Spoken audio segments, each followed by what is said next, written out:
Good morning, students. Welcome to Learners Academy. Good morning.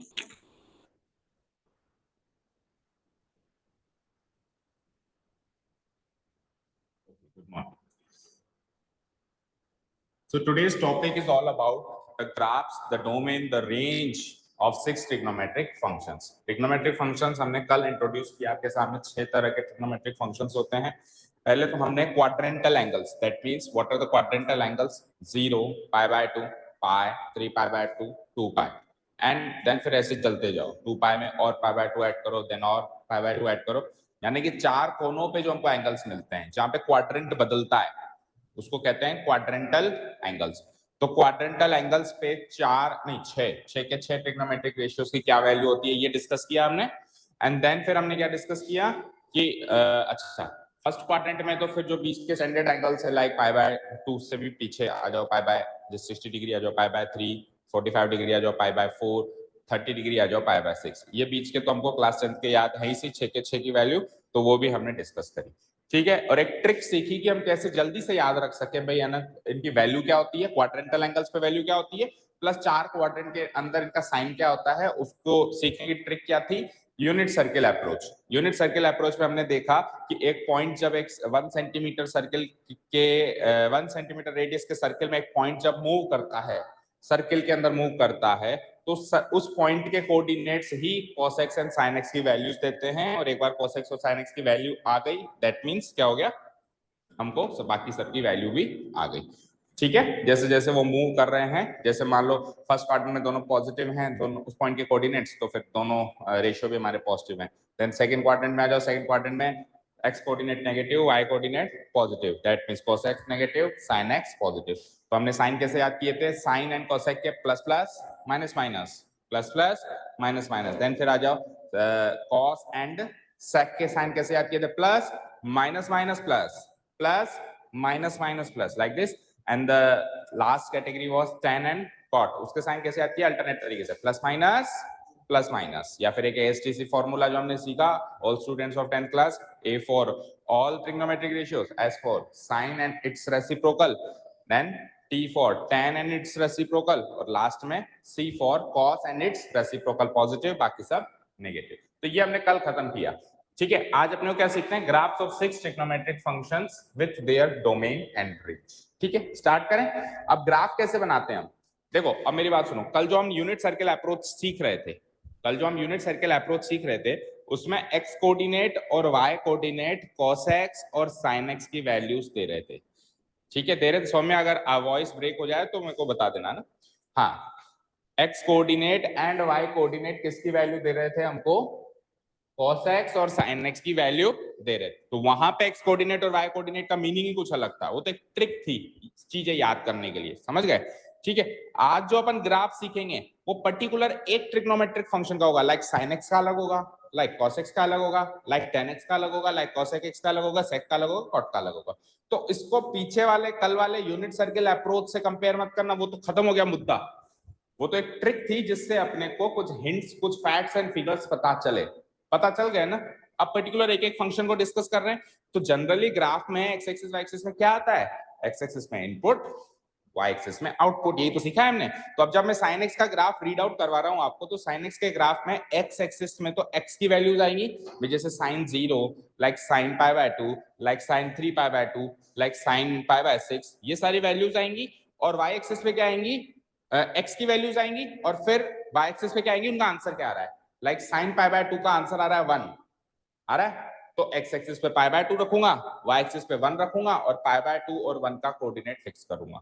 और हम generally graph कैसे बनाते हैं 10th क्लास 11th क्लास तक, पॉइंट से पॉइंट कनेक्ट करके, एक पॉइंट निकाला, दो तीन पॉइंट्स निकालते हैं और उसको कनेक्ट करके बनाते हैं. और स्ट्रेट लाइन बनने वाली नहीं है, स्ट्रेट लाइन केवल लीनियर इक्वेशंस में बनती थी. अब कर्व बनेगा, क्या बनेगा, कर्व बनेगा. अब हर जगह ग्राफ्स जो बनेंगे वो कैसे बनेंगे, कर्व्ड बनेंगे.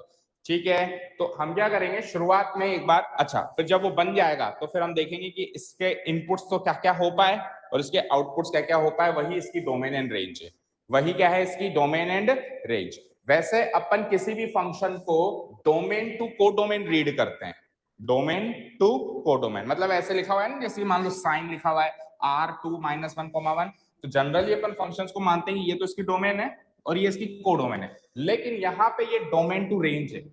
लेकिन यहाँ पे ये क्या है, डोमेन टू रेंज। क्या डिफरेंस है रेंज एंड कोडोमेन में? रेंज पर्टिकुलर आंसर्स हैं, उससे बाहर आंसर्स नहीं हो सकते उस फंक्शन के। कोडोमेन उस रेंज से भी बड़ा एक सेट भी हो सकता है, बट यहाँ पे ये डोमेन टू रेंज रीड हो रहा है।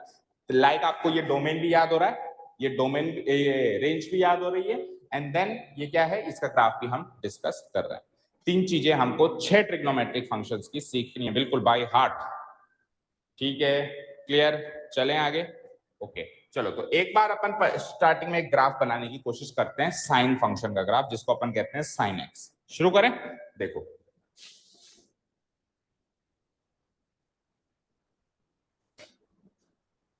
Let's say this is the graph. Okay अच्छा, एक्स एक्सिस पे क्या लेंगे हम? एंगल्स, जो कि रेडियन में कन्वर्टेड हो चुके हैं। मैंने कल बताया था, परसों बताया था कि 0, 30, 60 नहीं ले सकते, स्केलिंग की प्रॉब्लम हो जाएगी।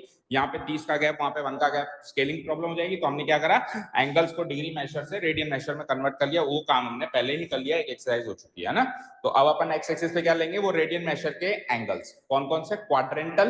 क्वाड्रेंटल एंगल्स लेंगे, एंड जरूरत पड़ी तो बीच के फर्स्ट क्वाड्रेंट के हम बीच के एंगल्स भी ले सकते हैं। ओके देखो एक चीज नोटिस करिए आपने 10th क्लास से ही कि साइन फंक्शन की वैल्यूज 90 डिग्री के अंदर अंदर क्या क्या होती है। देखो सबसे पहले होती है 0, फिर साइन 30 डिग्री पे क्या हो जाती है 1/2, बढ़ गई 1/2 मतलब अराउंड 0.5, अराउंड 0.5। चलो ये लो प्रूव करते हैं इस चीज को, है ना, कि साइन फंक्शन कैसे रिएक्ट करता है। ठीक है, 1/2 तो पता चल गया 0.5। फिर आ जाओ साइन 45 डिग्री, वो कितना होता है 1/√2। √2 की वैल्यू होती है लगभग 0.414, है ना। तो 1 डिवाइडेड बाय 0.414, 1 डिवाइडेड बाय 0.414, कितनी आई वैल्यू? लगभग वैल्यू आई है, कितनी आई है, कहाँ है, 2.415। पहले क्या वैल्यू आई 0. पहले तो 0, देन 0.5, देन 2.415, करेक्ट है। 1 डिवाइडेड बाय sin 45 की वैल्यू 2.415, करेक्ट। सॉरी 0.414 लगा रहा हूं मैं, 1.414 होती है। मैं कहा इतनी ज्यादा नहीं आ सकती, थोड़ी सी ज्यादा बढ़ती है ना, सॉरी। चलो तो फिर से देखते हैं, 1.414 हमने क्या कर दिया गलती से 1.414 मान ली इसकी वैल्यू, है ना। सो 1 डिवाइडेड बाय 1.414, राइट। सो ये वैल्यू आ रही है, लेकिन उससे ज्यादा ही आई होगी, 0.7 आ रही है। उसकी क्या है 0.5, और इसकी क्या है 0.707 के आसपास। आगे चलो 60 डिग्री पे साइन की वैल्यू क्या है √3/2। इतना तो 10th क्लास की नॉलेज है। √3/2, √3 की अप्रोक्सीमेट वैल्यू 1.73। 1.73 को 2 से डिवाइड करना है, √3/2, वो चेक करते हैं हम। या √3/2 को ऐसे भी देख सकते हैं 3, ये इसका स्क्वायर रूट, जो भी वैल्यू आ गई 1.732 डिवाइडेड बाय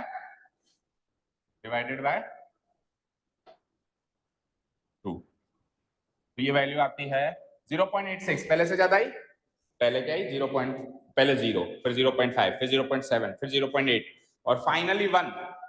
तो आपने देखा 90 डिग्री तक ये फंक्शन बढ़ रहा है, मतलब इसकी वैल्यूज, बट इसका आंसर बढ़ रहा है। दैट मींस ये फंक्शन ऐसे ऊपर की तरफ टेंड कर रहा है।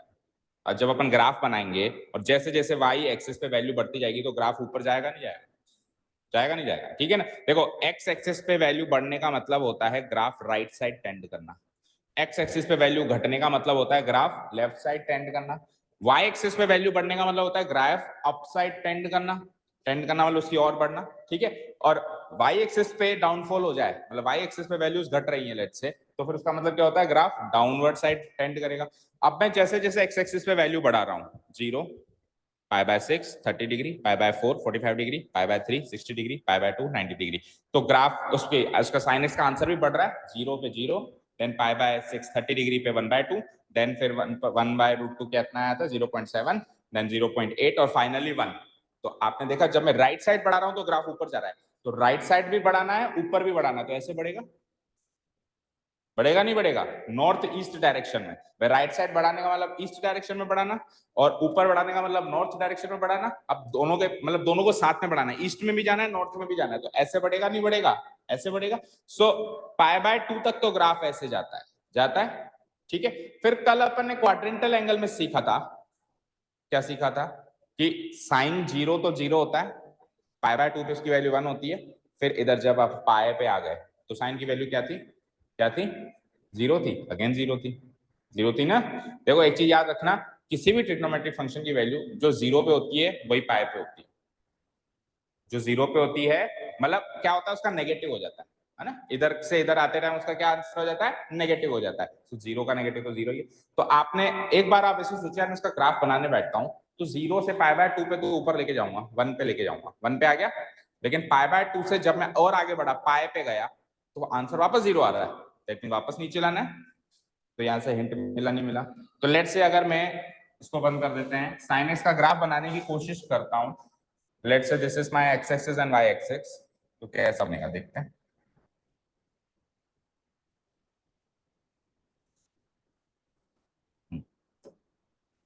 Let's say this is my x axis and this is my y axis.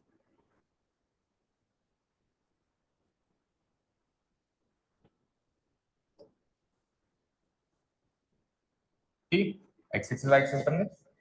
अब मान लो कुछ पॉइंट्स मार्क कर देते हैं अपन। अब यहाँ पे एक्स एक्सिस पे क्या मार्क होगा बताओ, एक्स एक्सिस पे क्या मार्क होगा, एंगल्स, वो भी रेडियन फॉर्म में। सो ये तो 0 होगा ही होगा, ये तो 0 होगा ही होगा। ठीक है, अब यहाँ पे एक एक सिंगल सिंगल डब्बे बहुत छोटे छोटे से, तो आपको कंफ्यूजन हो जाए तो मैं डबल डबल डब्बे ले रहा हूँ, समझ गए ना, एक की जगह 2 की स्केलिंग ले रहा हूँ, अगला यहाँ ना लगा के यहाँ लगा रहा हूँ, क्योंकि इधर लगाऊंगा तो काफी छोटा छोटा सा दिखाई देगा। सो लेट से अगला पॉइंट ये है, तो मुझे बताओ 0 के बाद क्वाड्रेंटल एंगल से पहले की बात करते हैं, तो क्वाड्रेंटल एंगल में क्या क्या आएगा, पहले 30 degree, that means pi by 6, that means pi by 6, pi by 6 के बाद 45 डिग्री को क्या कहते हो बोलो, पाई बाय 4, पाई बाय 4 के बाद 60 डिग्री को क्या कहते हो, देन 90 डिग्री को क्या कहते हो, बाय बाय। तो ये तो हो गए क्वाड्रेंटल एंगल्स तक की कहानी। ठीक है, क्वाड्रेंटल एंगल्स में वैल्यूज बढ़ रही है, धीरे धीरे बढ़ रही है, नहीं बढ़ रही है बताओ। सो लेट से इसका मैं ग्राफ बनाने की कोशिश करूं तो कुछ ऐसा बनेगा, और पाई बाय 2 पे एग्जैक्ट वैल्यू क्या है, 1, पाई बाय 2 पे एग्जैक्ट वैल्यू क्या है 1। तो लेट से एक बार के लिए मान लेते हैं कि पाई बाय 2 है ना, 22/7 डिवाइडेड बाय 2, लेट से वो 1 वाली वैल्यू में अंदाजे से एक बार के लिए यहाँ पे मार्क कर देता हूँ, ये 1 है, ये क्या है मेरा 1, ठीक है, ये 1 है। तो पाई बाय 2 पे एग्जैक्ट वैल्यू 1 चाहिए, तो पाई बाय 2 की सीध में 1 पे मार्क हो जाएगा, एक पॉइंट बताओ यहाँ पे, इस जगह मार्क मार्क हो जाएगा, पाई बाय 2 पे 1 आ रही है ना, ये पाई बाय 2 पे 1 आ रही है वैल्यू, समझ में आया। ठीक है, उससे पहले की वैल्यूज जो भी आ रही है एग्जैक्ट ना मार्क करें, लेकिन ये तो पता है कि ऐसे ऐसे ऐसे, ऐसे अपवर्ड साइड ग्राफ जा रहा है और एग्जैक्ट पाई बाय 2 पे एग्जैक्ट वैल्यू 1 आ रही है। ठीक है, सो इसका ग्राफ अगर यहां तक बना है, फर्स्ट क्वाड्रेंट तक इसका ग्राफ बना है, तो कुछ ऐसे बनेगा, कर्व्ड बनेगा, स्ट्रेट लाइन नहीं बनेगी, चर्चा अपन डिस्कस कर चुके हैं। नॉर्थ ईस्ट डायरेक्शन यही होती है, जब मैं एक्स एक्सिस पे बढ़ा रहा हूं तो वाई एक्सिस पे वैल्यू बढ़ रही है, तो एक्स एक्सिस पे बढ़ाने का मतलब राइट साइड जाना, और वाई एक्सिस पे बढ़ाने का मतलब अप साइड जाना, तो ऐसे ही जाऊंगा कर्व्ड फॉर्म में, और यहाँ पे जाके अटक जाऊंगा। और उसके बाद पाई बाय 2 के बाद जब मैं पाई बाय 2 के बाद सीधे मैं पाई पे आ जाऊंगा, क्यों, क्योंकि सेकंड क्वाड्रेंट के अंदर के एंगल्स डिस्कस होने किए अभी तक अपन ने नहीं किए ना।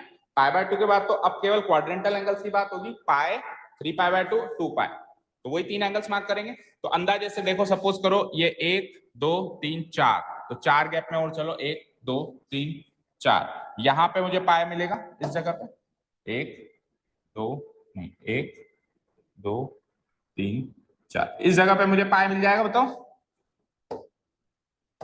इस जगह पे मुझे वापस क्या मिल जाएगा, पाई।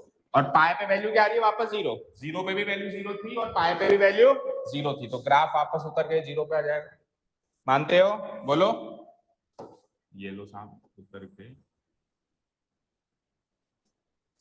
ठीक है, क्लियर है। अब बात करते हैं उसके आगे की कहानी की। तो उसके आगे क्या था, देखो उसके बाद क्या था, पाई के बाद में 3 पाई बाय 2 पे गया, तो 3 पाई बाय 2 पे वैल्यू क्या थी, साइन की ना,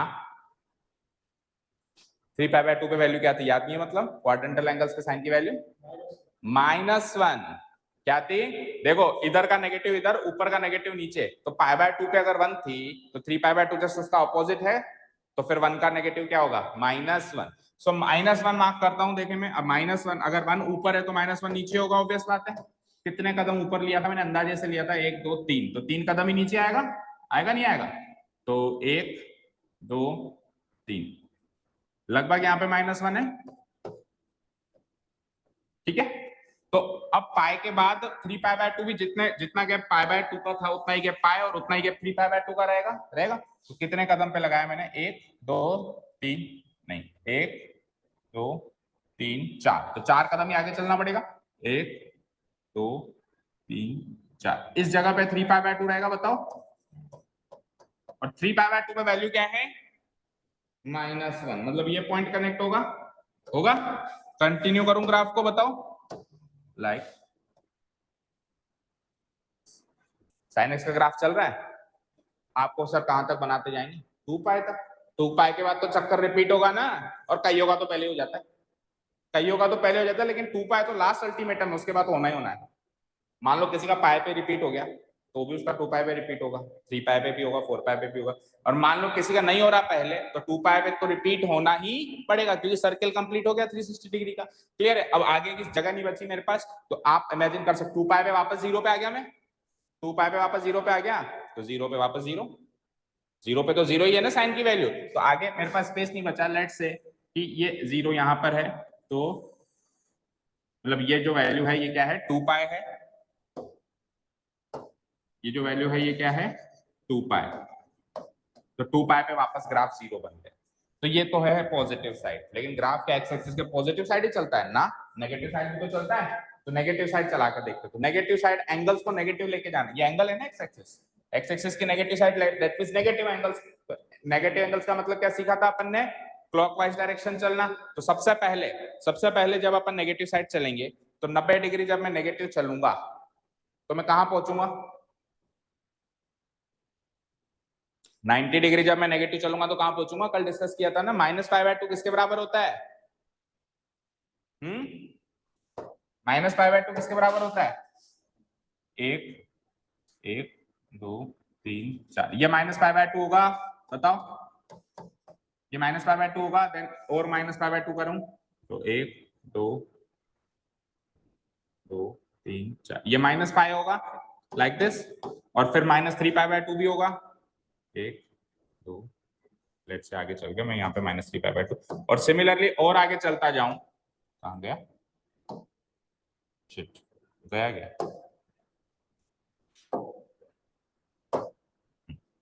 -3π/2,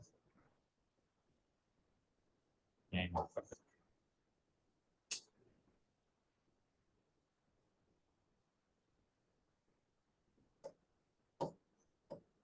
और नेगेटिव चलता जाऊं तो -2π भी आएगा, ठीक है।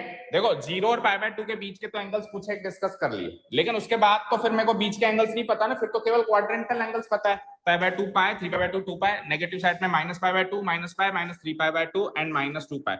अब मुझे ये बताओ -π/2 चलने का मतलब क्या है, कल यूनिट सर्किल अप्रोच में क्या सीखा था, 90 डिग्री नेगेटिव चलने का मतलब क्या है, कहां पे जाके पहुंचा मैं, उसी पॉइंट पे पहुंचा जहां पे राइट साइड से 3π/2 पे पहुंचा था।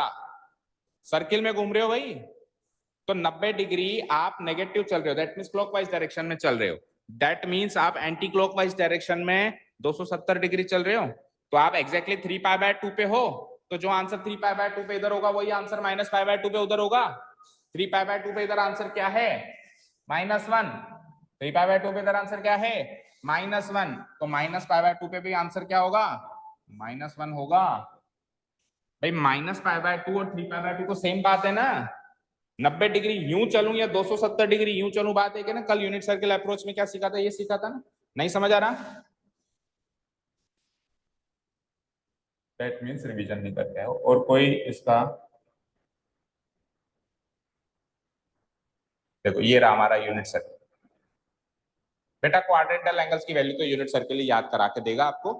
देखो भैया ये है -π/2, दिस वन इज द -π/2, यहां से लेके यहां तक चलेंगे हम -π/2 के लिए, ये 0 पे है, 90 डिग्री नेगेटिव चलने का मतलब यहाँ, तो यहाँ क्या अटके, यहाँ के अटके, तो ये तो एक्चुअली अगर मैं सीधा चलूं तो 3π/2 तो है, नहीं है क्या, तो 3π/2 और -π/2 एक ही बात हुई या नहीं हुई, हुई ना। तो जो 3π/2 पे साइन की वैल्यू आ रही है वो ही तो -π/2 पे आएगी, तो 3π/2 पे वैल्यू आ रही थी -1, तो -π/2 पे भी वैल्यू आएगी -1, आएगी नहीं आएगी। तो मैं इसको कंटिन्यू कर देता हूं, यहाँ पे हो रहा है ना, देखो कनेक्ट भी तो हो रहा है, कनेक्ट भी तो हो रहा है। चलो अब माइनस पाई की बात करते हैं। तो 180 डिग्री यूं चले जाओ, दैट मींस वही यूं चले जाओ। बात तो वही है। किस पॉइंट पे जाके मैं पहुंचा? 180 डिग्री यूं गया, मैं कहां पे जाके पहुंचूंगा? 180 डिग्री यूं जाऊंगा तो चेक करो, यूनिट सर्किल पे आओ भाई। 0 से 180 डिग्री चलना है। 180 डिग्री चलने का मतलब होता है 2 क्वाड्रेंट क्रॉस करने हैं और नेगेटिव साइड क्रॉस करने हैं। तो नेगेटिव साइड क्रॉस करेंगे तो जाके और यहाँ पे जाके अटक जाएंगे। तो अगर आपको माइनस पाई नहीं समझ आ रहा तो आप सोचो सीधी डायरेक्शन में यहाँ पे मैं जाऊंगा तो कैसे जाऊंगा? ऐसे ही तो जाऊंगा। तो माइनस पाई चलने का मतलब पाई चलना ही तो है या नहीं है? माइनस पाई चलने का मतलब क्या है? पाई चलना। तो मैं पाई वैसे ही चल लेता हूं, तो यानी कि जो पाई की वैल्यू, जो पाई पे वैल्यू है साइन की, वही माइनस पाई पे होगी या नहीं होगी? बताओ, होगी या नहीं होगी? और केवल साइन की नहीं, किसी भी ट्रिग्नोमेट्रिक फंक्शन की वैल्यू जो माइनस पाई बाय 2 पे है वो 3 पाई बाय 2 पे होगी, जो माइनस पाई पे है वो प्लस पाई पे होगी, जो माइनस 3 पाई बाय 2 पे है वो प्लस पाई बाय 2 पे होगी। है, होगी नहीं होगी? जो माइनस 2 पाई पे है वो प्लस 2 पाई पे होगी, किसी भी ट्रिग्नोमेट्रिक फंक्शन के।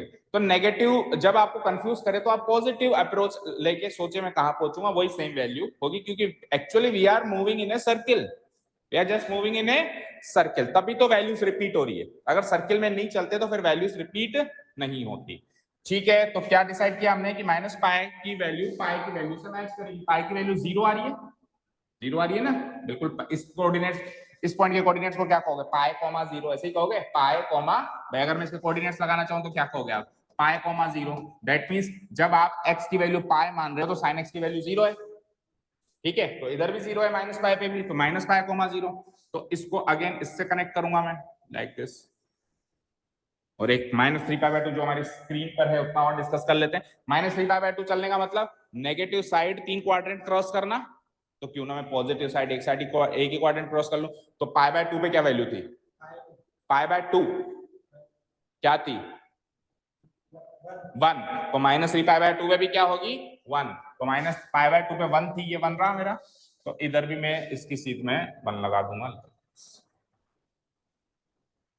तो this is the graph of sine X. Draw the graph quickly. बार घर जाके करोगे? घर जाके करोगे? ड्रॉ करना है, लेकिन मैं पर्टिकुलर सब कुछ छोड़ छाड़ के एक अलग से टेस्ट लूंगा जिसमें केवल graphs and domain and range discuss होगी। बाकी सारे क्वेश्चंस एक्सरसाइज के बाद में चलेंगे। ठीक है, 11th 12th दोनों का लूंगा। क्लियर है? तो ड्रॉ कर लेना। समझ आया कि साइन एक्स का ग्राफ जब तक हम सब कुछ बंद करके नोटबुक उठा के पेन उठा के खुद से ड्रॉ नहीं करेंगे, ऐसे पॉइंट से पॉइंट कनेक्ट करके, शुरुआत में तो पॉइंट से पॉइंट कनेक्ट करके जैसे मैंने बताया वैसे करना है, लेकिन एक बार जब हम सीख गए तो कुछ भी नहीं है, ऐसे खींचा ऐसे खींचा, ये इधर ये इधर, जहां पे ऊपर से देखो टॉप कहां तक पहुंचा हुआ, हाईएस्ट 1 तक, वो ग्राफ कभी भी 1 को क्रॉस किया क्या? चेक करो, ये 1 था, ये 1 था, देखो ये इसकी लास्ट बाउंड्री है। बोलो, ये इस ग्राफ की लास्ट बाउंड्री है और गिरी से गिरी बाउंड्री क्या है? -1। बोलो, है या नहीं है? चेक कर रहे हो ना? चाहे से पॉजिटिव साइड जाओ चाहे से नेगेटिव साइड जाओ। अच्छा, ये गिरी से गिरी बाउंड्री और ये ऊपर से ऊपर बाउंड्री ही आपको डोमेन और रेंज देती है। रेंज क्या देती है? ज्यादा से ज्यादा और कम से कम वैल्यू। सो ज्यादा से ज्यादा वैल्यू क्या है? 1। कम से कम वैल्यू क्या है? -1। साइन फंक्शन में मैं कितने भी एंगल, अच्छा डोमेन क्या है? डोमेन तो इनफाइनाइट है। इधर आप एंगल्स लिए जा रहे हो लिए जा रहे हो लिए जा रहे हो। अभी मेरे स्क्रीन 2 पाई पे खत्म हो गई, नहीं तो 2 पाई के बाद फिर चक्कर चल जाता और आगे चल जाता, पाई बाय 2 एक क्वाड्रेंट और जोड़ देता, फिर दूसरा क्वाड्रेंट और जोड़ देता। लेकिन ये ग्राफ यूं बिल्कुल यूं सांप की तरह चलता रहता है। सो डोमेन क्या है? Any real number. ये रियल नंबर से बेटा है ना, अब हमने एंगल्स को रियल नंबर्स में कन्वर्ट कर लिया। सो डोमेन क्या है? Any real number in the positive side, any real number in the negative side, in short any real number. लेकिन रेंज क्या है? क्या है रेंज? -1 से 1, दैट्स इट। इसके बीच की वैल्यूज आ रही है, इसके बीच की कुछ भी वैल्यूज हो सकती हैं। ये वैल्यू हो सकती है, ये हो सकती है, ये हो सकती है, ये हो सकती है, जैसे हो ही रही थी ना। यहाँ पे क्या हो रही थी? 1/2। यहाँ पे क्या हो रही थी? 0.5 के बाद 0.7, देन ये इट वाज अराउंड 0.8, फिर ये एग्जैक्टली 1, फिर गिरती जाएगी, फिर 0 हो जाएगी, फिर और गिरेगी, नेगेटिव साइड होती होती -1 तक जाएगी, फिर वापस उठेगी एक बार, ऐसा करते करते 0। सो -1 0 1 1 0 -1 इसी में घूम रही है। सो रेंज क्या हो गई? -1 से 1। -1 से 1, दैट मींस -1 के से 1 के बीच के वैल्यूज भी काउंटेड है। ऐसा नहीं केवल -1 और 1, इसके बीच की वैल्यूज भी काउंटेड है, खुद -1 भी काउंटेड है, खुद 1 भी काउंटेड है। तो इसको इंटरवल फॉर्म में कैसे लिखेंगे हम? Close interval -1, 1। क्लोज इंटरवल का मतलब है खुद अपर लिमिट्स एंड लोअर लिमिट्स भी उसमें शामिल हैं। बनाना आया बेटा ग्राफ, ठीक है। तो पहले फंक्शन का ग्राफ तो आप बिल्कुल डिटेल में बनाएंगे, पहले फंक्शन कर रहे हैं ना, जिसमें हम फर्स्ट क्वाड्रेंट के बीच के कुछ एक वैल्यूज भी डालेंगे। फिर जब अपन सीख जाएंगे तो फिर अपन केवल क्वाड्रेंटल एंगल्स बनाएंगे, 0, π/2, पाई। उस 0 और π/2 के बीच के मार्क करने की जरूरत नहीं, क्योंकि हमने फर्स्ट टाइम बनाया तो उसमें मैंने आपको प्रूव करना चाह रहा था कि ये ग्राफ बढ़ता है, इसलिए मैंने वैल्यूज जो है उसकी अंदर की वैल्यूज भी डाली। ओके फाइन, ठीक है, क्लियर। ये एक्स एक्सिस है, एक्स एक्सिस में एक्स है मेरे पास, एंड वाई एक्सिस में मेरे पास साइन एक्स है। वाई एक्सिस में मेरे पास क्या है, साइन एक्स है। ये एक्स है, ये साइन, मतलब यहाँ पे एक्स की वैल्यूज आ रही है, यहाँ पे एक्स की वैल्यूज को साइन फंक्शन में डालने के बाद जो साइन एक्स की वैल्यू आई वो वाई एक्सिस पे ली जा रही है। और इस ग्राफ के बगल में हम कहीं पर भी लिख देंगे कि ये ग्राफ किसका ग्राफ है, इसको हम लिख सकते हैं y equal to f x equal to sine x का ग्राफ। Done, clear. ये साइन एक्स का ग्राफ। अच्छा, डोमेन रेंज बताया, real number, any real number, ठीक है। डोमेन क्या लिखूंगा मैं इसकी, any real number. Any real number को आर से डिनोट कराते हैं, एनी रियल नंबर का set. And range is what, range is what, open close interval -1, -1, 1। अगर ऐसे लिखो तो, और इनइक्वालिटी फॉर्म में लिखना चाहो इन केस, तो इनइक्वालिटी फॉर्म में कैसे लिखोगे, रेंज को क्या कहते हैं, साइन एक्स कहते हैं। देखो, डोमेन को क्या कहते हैं, एक्स, डोमेन को क्या कहते हैं, एक्स, और रेंज को क्या कहते हैं, साइन एक्स। तो अगर मैं डोमेन को इनइक्वालिटी फॉर्म में लिखना चाहूँ, जैसे कुछ टीचर्स स्कूल में इनइक्वालिटी फॉर्म में लिखवाते हैं, तो ऐसा लगता है बच्चे को शायद ये अलग चीज नहीं है। देखो, अगर मैं इसको इनइक्वालिटी फॉर्म में लिखूं तो कैसे लिखूंगा, डोमेन को एक्स कहते हैं ना, तो एक्स की वैल्यू कहां से कहां तक है, अनंत है, तो -∞ से +∞ तक वेरी कर रही है। ये इंटरवल फॉर्म हो गई, मतलब इनइक्वालिटी फॉर्म हो गई। और इसकी बोलो कहां से कहां वेरी कर रही है, -1 से 1। तो ये क्या है, ये साइन एक्स की वैल्यू है, वो एक्स की वैल्यू है, और ये रेंज हमेशा साइन एक्स की वैल्यू या जिस भी फंक्शन की बात कर रहे हैं, और डोमेन हमेशा एक्स की वैल्यू, इनपुट्स की वैल्यू, ठीक है। इसकी वैल्यू कहां से कहां तक वेरी कर रही है, -1 से 1, जिसमें -1 और 1 दोनों शामिल है, तो इक्वल टू का साइन भी लगेगा। तो हम कहेंगे when x varies from -∞ to ∞, then sin x varies from -1 to 1, both -1 and 1 also included। और चाहो तो इस फॉर्म में छोड़ो, क्लियर है, ठीक है। चलो, so this was our sin function। नीचे चलते हैं थोड़ा सा, अब बाकी फंक्शंस में इतना टाइम नहीं लगाएंगे, है ना। देखो, इस तरीके से इसको प्रेजेंट करते हैं, साइन फंक्शन लिखते हैं। पूरा नाम क्या होता है इसका, SINE, साइन। शॉर्ट में अपन ई हटा देते हैं और लिखते हैं सिंपली साइन, जब अपन को यूज करते हैं मैथमेटिकल कैलकुलेशन में। साइन डबल डॉट, ये इसकी डोमेन एनी रियल नंबर, ये इसकी रेंज -1 to 1, चाहे ऐसे इनइक्वालिटी फॉर्म में भी लिखना चाहो तो। और ये रहा साहब इसका ग्राफ। अब आप यहाँ पे नोटिस करो, मैंने केवल और केवल क्वाड्रेंटल एंगल्स लगाए, ओनली एंड ओनली जो चार कोनों पे एंगल्स आते हैं, positive side negative side, 0, π/2, pi, 3π/2, 2π, similarly here 0, -π/2, -pi, -3π/2, और नीचे आ जाऊं तो -2π भी चल सकता है ना। इसके बीच के एंगल्स नहीं लगाए मैंने, 0 और π/2 के बीच के एंगल्स आ रहे थे ना, 30 डिग्री 60 डिग्री, वो केवल आपको समझाने के लिए थे कि वो जो बढ़ रहा है। लेकिन जब अपन साइन फंक्शन में ग्राफ बनाएंगे या एग्जाम में भी आ जाए बनाने के लिए, तो हमको बीच के एंगल्स नहीं मार्क करने, हमको केवल और केवल ट्रिग्नोमेट्रिक फंक्शंस और अभी इनवर्स ट्रिग्नोमेट्रिक फंक्शंस में पर्टिकुलरली इनकी बात कर रहा हूं, केवल और केवल क्वाड्रेंटल एंगल्स का वैल्यू बनानी है, ठीक है, क्लियर है। So this was sine function. बोलो एनी डाउट। ये ग्राफ हो सकता है थोड़ा सा इनअप्रोप्रिएट हो, वो आपको अच्छे से बैठ के बनाना है, ये जल्दीबाजी में बनाया हुआ है, ठीक है ना, ऐसे पॉइंट से पॉइंट कनेक्ट करके आपको ऐसे ग्राफ बनाना है। चले सेकंड फंक्शन पे चले। अब कोस फंक्शन का जो ग्राफ है, मैं जानबूझ के इसी के अंदर बनाना चाहता हूं, ठीक है, फिर अलग से बता दूंगा क्यों, क्योंकि कनेक्शन क्या है वो याद रखना पड़ेगा, डिफरेंसेस क्या है दोनों के ग्राफ में वो याद रखने पड़ेंगे, ठीक है। सो देखते हैं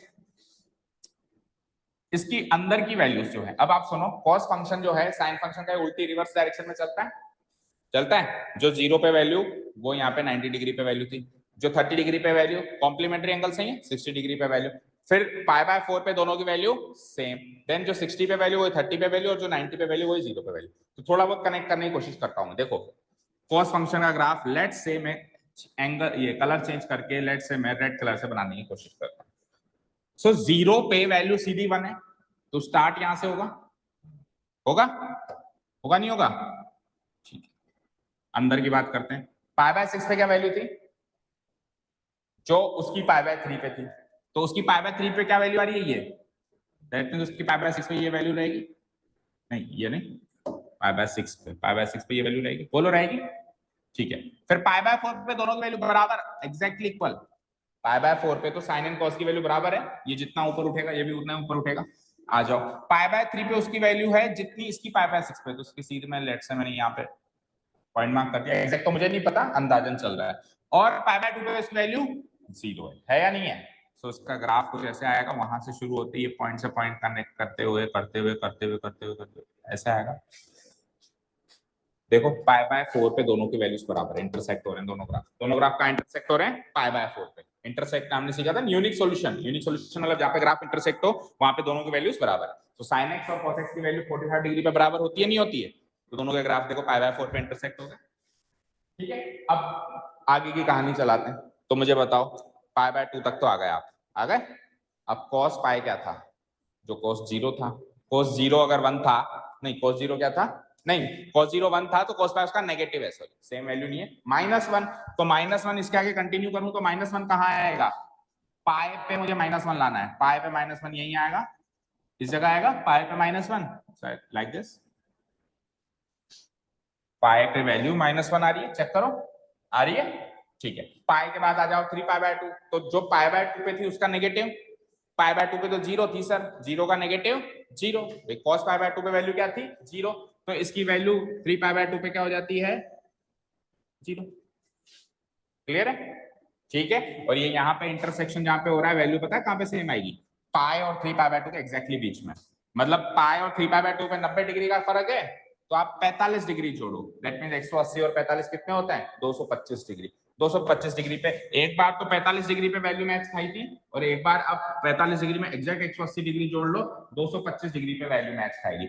वहां पे आई थी 1/√2, यहाँ पे आएगी -1/√2, ये -1/√2 के बराबर है लगभग, ठीक है क्लियर। 3π/2 के बाद आ जाओ 2π पे, तो वही वैल्यू रहती है जो 0 पे रहती है, तो 0 पे वैल्यू अगर 1 थी तो 2π पे भी वैल्यू क्या रह जाएगी मेरी, ठीक है क्लियर है, ठीक है। अभी पूरा ग्राफ बना दो फिर आपको फैक्ट बताऊंगा ना, आ जाओ नेगेटिव साइड बनाने की कोशिश करें। सो -π/2 पे चलने का मतलब 3π/2 चलना होता है, बोलो -π/2 चलने का मतलब क्या होता है 3π/2 चलना, तो 3π/2 पे इसकी वैल्यू क्या आ रही है चेक करो 0, तो इसकी वैल्यू -π/2 पे भी क्या आ जाएगी 0 आ जाएगी, ठीक है। उसके बाद 3π/2 पे -π चलने का मतलब +π चलना, तो +π पे इसकी वैल्यू क्या आ रही है -1, तो इसकी वैल्यू -π पे भी क्या आ जाएगी लाइक दिस -1 आएगी, और उसके बाद एक स्टेप और आगे बढ़ो -3π/2, तो -3π/2 चलने का मतलब +π/2 चलना, +π/2 पे इसकी वैल्यू क्या है 1, सो इसकी -3π/2 पे भी वैल्यू क्या आ जाएगी, सो ये है हमारे cos x भाई साहब,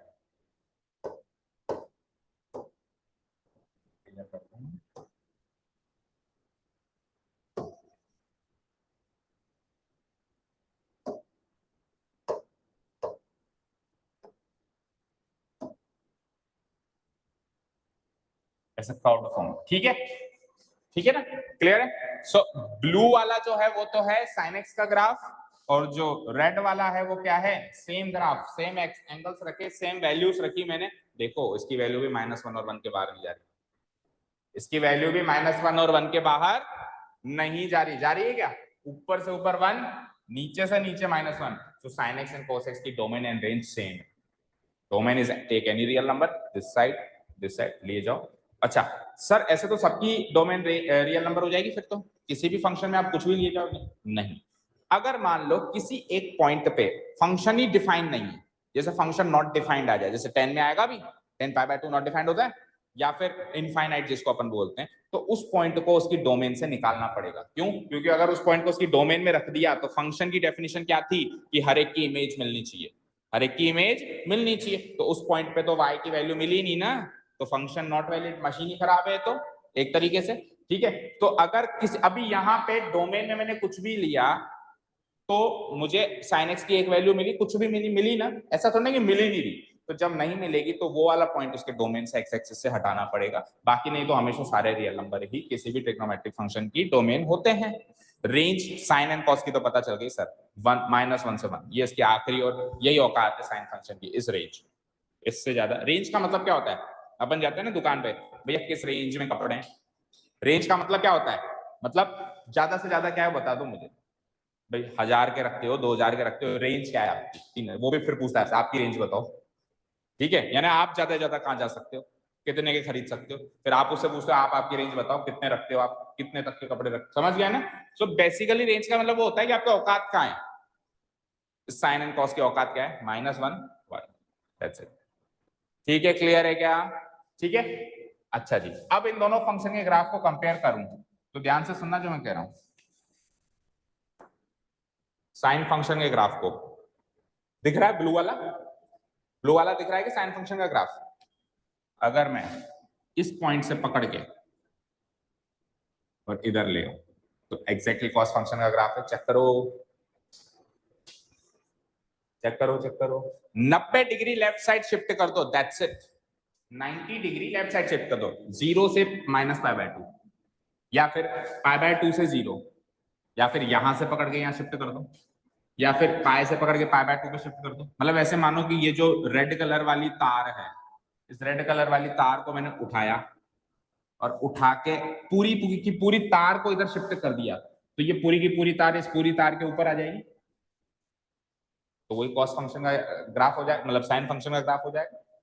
सो साइन से कॉस जाने का मतलब है 90 डिग्री आगे शिफ्ट करना, और कॉस से साइन आने का मतलब है 90 डिग्री पीछे शिफ्ट करना, लाइक रेड कलर की क्या है, cos x। तो इस तार को इस तार के ऊपर अगर आपको रखना है, उल्टा बोल दिया क्या मैंने, मैंने उल्टा बोला, एक मिनट रुको, एक मिनट,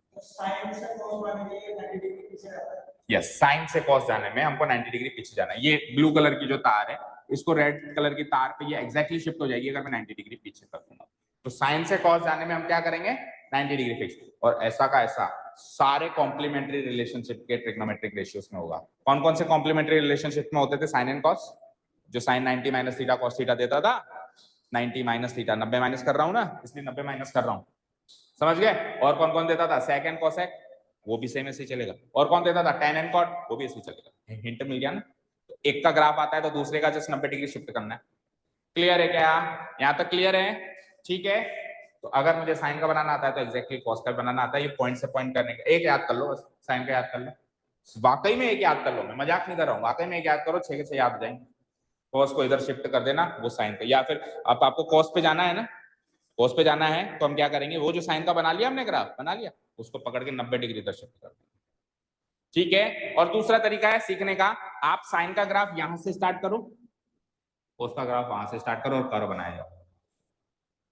कर्व तो आपको पता है -1 और 1 के बीच में बनेगी, और 90-90 डिग्री के अंतराल में वो एक्स एक्सिस पे टकराएगा, मतलब यहाँ पे 1 पे जाएगा, फिर एक्स एक्सिस पे टकराएगा, फिर -1 पे जाएगा, फिर एक्स एक्सिस पे टकराएगा। ये तो आपने कहां से शुरू किया, 0 से, उसको आप शुरू ही 1 से करो, क्योंकि उसमें cos 0 होता ही 1 है, cos 0 1 होता है ना, तो शुरू यहाँ से करो, ऐसे ऐसे ऐसे ऐसे ही ग्राफ बन जाएगा। And domain codomain exactly same, domain take any real number and codomain what -1 to, or codomain क्या, sorry, range is what -1 to 1। so take a look on the cos x function का graph फटाफट से,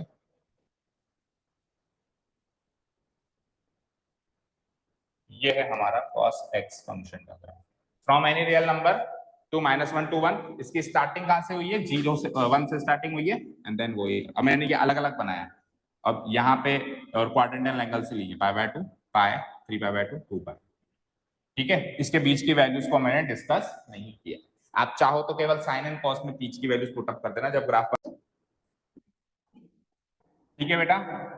cos function का graph clear, चलें अब cos के बाद क्या आता है टेन।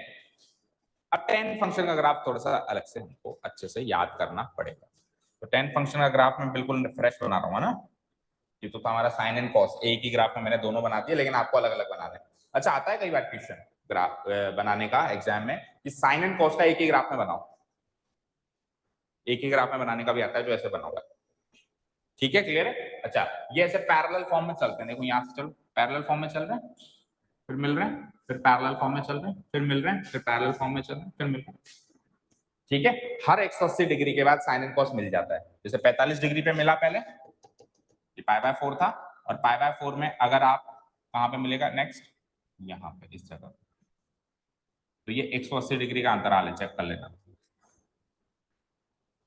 225 डिग्री है ये। 45 प्लस 80 कितना होता है? 225 डिग्री। देखो मिल गया वापस, इधर मिल गया।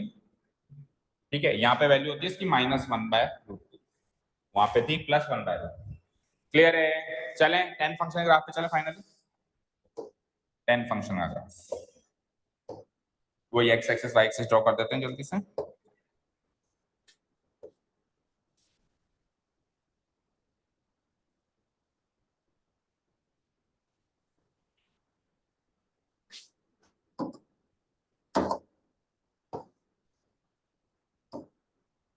ठीक है, वाई एक्सिस भी ड्रॉ कर देते हैं।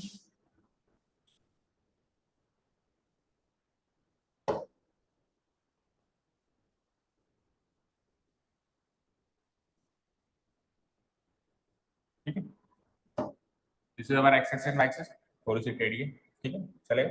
ओके, अब अपने को बनाना है साहब 10 फंक्शन का graph. We will take only quadrantal angles now onwards, है ना। 0, π/2, पाई, 3π/2, 2π और इधर नेगेटिव साइड भी। ठीक है, शुरू करें। तो दो दो के या तीन तीन के गैप में ले लेता हूँ, है ना। तीन तीन के गैप पे 90-90 डिग्री ले लेता हूँ। ठीक है, सो लेट्स से ये तो है सबसे पहले मेरा π/2। सबसे पहला क्वाड्रेंटल एंगल 0, 0 के बाद क्या आता है बोलो? π/2। ठीक है, देखो मेरे पास सबके सब सारे ग्राफ्स बने हुए, आपकी बुक में बने हुए, मैं कह सकता हूँ चलो नोट करो। तो लेकिन उससे सीख नहीं पाओगे, ज्यादा रट लोगे। अच्छा ये ऐसे जा रहा है, ऐसे जा रहा है, आज तक याद हो गया, कल तक याद हो गया, चैप्टर खत्म हुआ तब तक याद हो गया, एग्जाम तक नहीं रहेगा और जिंदगी भर तो बिल्कुल नहीं रहेगा। जब तक हम खुद नहीं बनाएंगे तब तक नहीं सीख सकते। ओनली एंड ओनली प्रैक्टिस ही एक ऐसी चीज है जो हमको सिखा सकती है। ठीक है, मैं खुद क्यों बना के दिखा रहा हूं आपको, ताकि आप इसकी मैकेनिज्म को समझो। आप डायरेक्ट आउटपुट मत देखो, आप प्रोसेसिंग में भी जाओगे हुआ क्या था, अंदर क्या हुआ था। ठीक है, π/2, फिर 3 3 का गैप लेके क्वाड्रेंट, अगला क्वाड्रेंटल एंगल बनाओ। 1 2 3 बोलो, अगला क्वाड्रेंटल एंगल क्या होता है? क्या होता है बताओ? पाए। उससे अगला 1 2 3, 3π/2, 270 डिग्री। उससे अगला 2π। ठीक है, 4 4 के गैप में बना सकते थे वैसे, 4 4 के गैप में बना दे क्योंकि स्पेस पड़ा है। 4 4 के गैप में बना देते हैं कोई।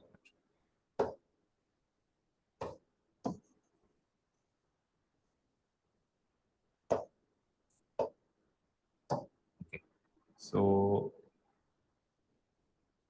यहाँ बना, सबसे पहले π/2, देन π/2 के बाद 1 2 3 4 पाए, देन अगला 1 2 3 4 3π/2, देन अगला 1 2 3 4 2π एंड सो ऑन। फिर कंटिन्यू होता जाएगा। 2π में और π/2 जोड़ो कितना मिलेगा? 5π/2। फिर और π/2 जोड़ो कितना मिलेगा? 3π। ठीक है, फिर और π/2 जोड़ो कितना मिलेगा? 7π/2 और π जोड़ो 4π। ऐसे मिलता जाएगा, नेगेटिव साइड में मिलता जाएगा। 1 2 3 4 -π/2, 1 2 3 4 -π, 1 2 3 4 -3π/2 एंड देन 1 2 3 4 -2। सफिशिएंट है? सफिशिएंट है। ओके, चलो पॉइंट से पॉइंट मिलाते हुए चलते हैं और देखते हैं इनकी क्या क्या वैल्यूज होती है ना। माइनस, ठीक है, कोशिश करते हैं पॉइंट से पॉइंट मिला। तो मुझे बताओ 10 की क्वाड्रेंटल एंगल्स पे टेबल बनाई हुई है ना तुमने? क्वाड्रेंटल एंगल्स पे टेबल बनाई हुई है, बताओ मुझे सबसे पहले 0 पे क्या वैल्यू है? 0। तो 0,0 अगला क्वाड्रेंटल एंगल होता है π/2, क्या वैल्यू है? इनफाइनाइट यानी कि नॉट डिफाइंड। इनफाइनाइट यानी कि, तो अब इसकी डोमेन में π/2 को हटाना पड़ेगा क्योंकि π/2 इनपुट आता है तो आउटपुट ही नहीं निकलता है, तो मशीन ही खराब मानी जाएगी। इससे अच्छा वो इनपुट दो ही मत, जो एक थाली परोस के लाए हो तो ये आइटम में इसके अंदर डालूंगा, उसमें π/2 रखो ही मत, नहीं तो π/2 अगर दिख गया तो डालना पड़ेगा, मशीन में डालना पड़ेगा, तो आउटपुट ही नहीं निकला, सो फंक्शन इनवैलिड हो जाएगा। सो π/2 वाले इसके डोमेन से π/2 टाइप के एलिमेंट्स इसके हट जाएंगे। अच्छा, π/2 हटेगा तो 3π/2 भी हटेगा, हटेगा नहीं हटेगा? सिमिलरली इधर -π/2 भी हटेगा क्योंकि -π/2 और 3π/2 एक ही बात होती है। और सिमिलरली इधर -3π/2 भी हटेगा, क्यों? क्योंकि -3π/2 और π/2 एक ही बात होती है। भाई ये दोनों एक बात है, और ये दोनों एक बात है या नहीं है? बताओ मुझे। ये π/2 और 3π/2 और -3π/2 एक ही बात है? दोनों में 360 डिग्री का अंतर है। और सिमिलरली -π/2 और 3π/2 एक ही बात है। सिमिलरली पाई और -π एक ही बात है। सिमिलरली 2π और -2π एक ही बात है। तो जो जो आप इसमें हटा रहे हो वो उसके हिसाब से और भी हटते जाएंगे। ठीक है, अब मुझे बताओ 0 और π/2 के बीच में आपने अंदर पहले क्वाड्रेंट की वैल्यूज भी कुछ एक मार्क करिए। तो बस मुझे तो ये बता दो कि वैल्यूज बढ़ रही है या घट रही है, चेक करके। 0 और π/2 के बीच में एग्जैक्ट वैल्यू चाहे से मत बताओ, बढ़ रही है। जैसे कि पहले थी 1/√3, फिर 1 और फिर √3। √3 की वैल्यू क्या होती है? 1.73। तो 1 से 1.73 हुई, 1 से 1.73 हुई, और उसके बाद क्या आ रही है? इनफाइनाइट। उसके बाद क्या आ रही है? इनफाइनाइट। इनफाइनाइट मतलब अनंत, पॉजिटिव इनफाइनाइट आ रही है ना। तो वैल्यू बढ़ी ना, 0 से इनफाइनाइट पहुंच गई तो बढ़ना ही कहेंगे इसको या घटना कहेंगे? 0 से इनफाइनाइट चली गई तो बढ़ना ही कहेंगे। लेकिन π/2 पे तो सर वैल्यू है ही नहीं, क्या करोगे आप? तो मैं काम करता हूं, मैं एक इसकी लक्ष्मण रेखा खींचता हूँ। लक्ष्मण रेखा ही बोलते हैं, क्या बोलते हैं? मैं इसकी लक्ष्मण रेखा खींचने की कोशिश करता हूँ। कहाँ पे?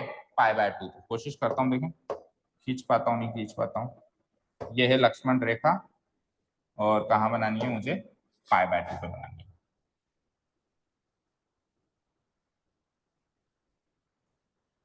बनी? वो की वही 3π/2 पे भी बनेगी, बनानी पड़ेगी भाई 3π/2। जो जो इसकी डोमेन से बाहर जा रहे हैं ना बेटा, जो जो भी इसकी डोमेन से बाहर जा रहे हैं वहां पे लक्ष्मण रेखा बना दो, समझे? उसकी तो डोमेन से कोई बाहर गया ही नहीं था, साइन एंड कॉस की तो। ठीक है, और इसके आगे फिर अपन ने बनाएंगे नेगेटिव साइड में कहाँ कहाँ जाएगा? एक तो -π/2 और एक -3π/2।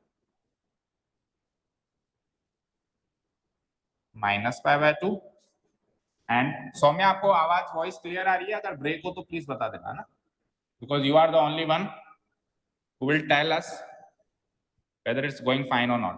हेलो? यस सर, सही आ रही सही है? हाँ जी, क्लियर। 4 लक्ष्मण रेखा बन गई, और बनेगी अनंत इधर, पर बाकी अब 4 से काम चलेगा। ठीक है, अब मैं फाइनली ग्राफ बना रहा हूं। 0 से इनफाइनाइट जाना है। इनफाइनाइट क्या होता है? अनंत। इनफाइनाइट उसकी फंक्शन की वैल्यू जानी है। अगर इनफाइनाइट एक्स की वैल्यू जानी होती तो ऐसे जाती, लेकिन इनफाइनाइट फंक्शन की वैल्यू जानी है तो ऐसे जाएगी। एक्स की value on the X axis, function की value on the Y axis. So infinite किसकी वैल्यू जा रही है? फंक्शन की जा रही है। एक्स की तो π/2 ही है, एक्स की तो π/2 है, लेकिन वहां पे फंक्शन की वैल्यू क्या है? इनफाइनाइट। तो ये ग्राफ ऐसे जाएगा, 0 पे 0 है ना, 0 पे 0 है, तो ये ग्राफ ऐसे इन्फिनिटी की ओर टेंड करेगा। लेकिन ये कभी भी इस लाइन को नहीं छू सकता। एक पॉइंट ऑफ टाइम के बाद बिल्कुल इसके नजदीक आ जाएगा और बिल्कुल इसके पैरेलल पैरेलल ऊपर जाएगा, इनफाइनाइट, अनंत, आसमान में। पर इसको छू नहीं सकता, क्यों?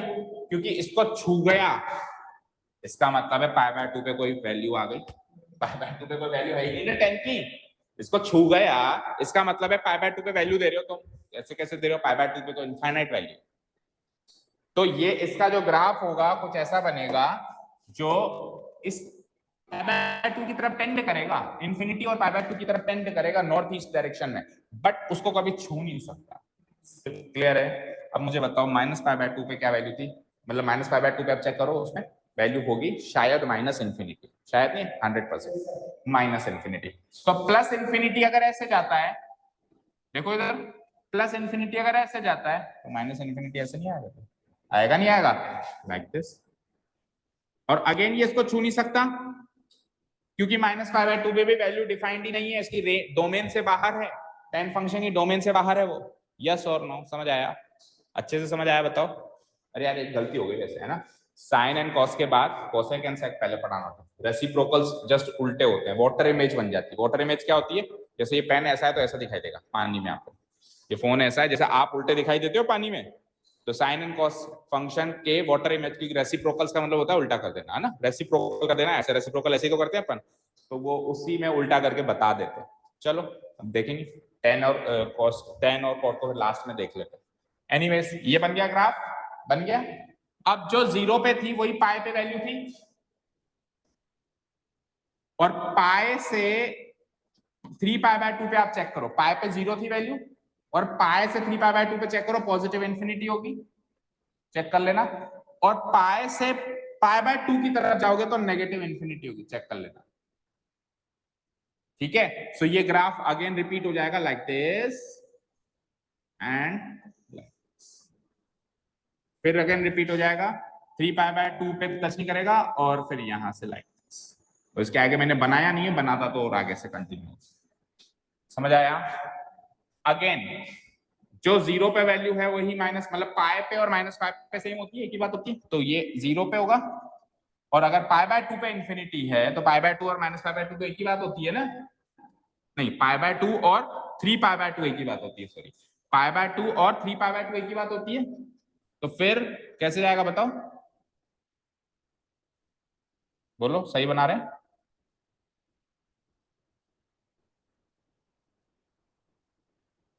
पाई पे और माइनस पाई पे तो 0 आ गया, ठीक है, दैट्स इट।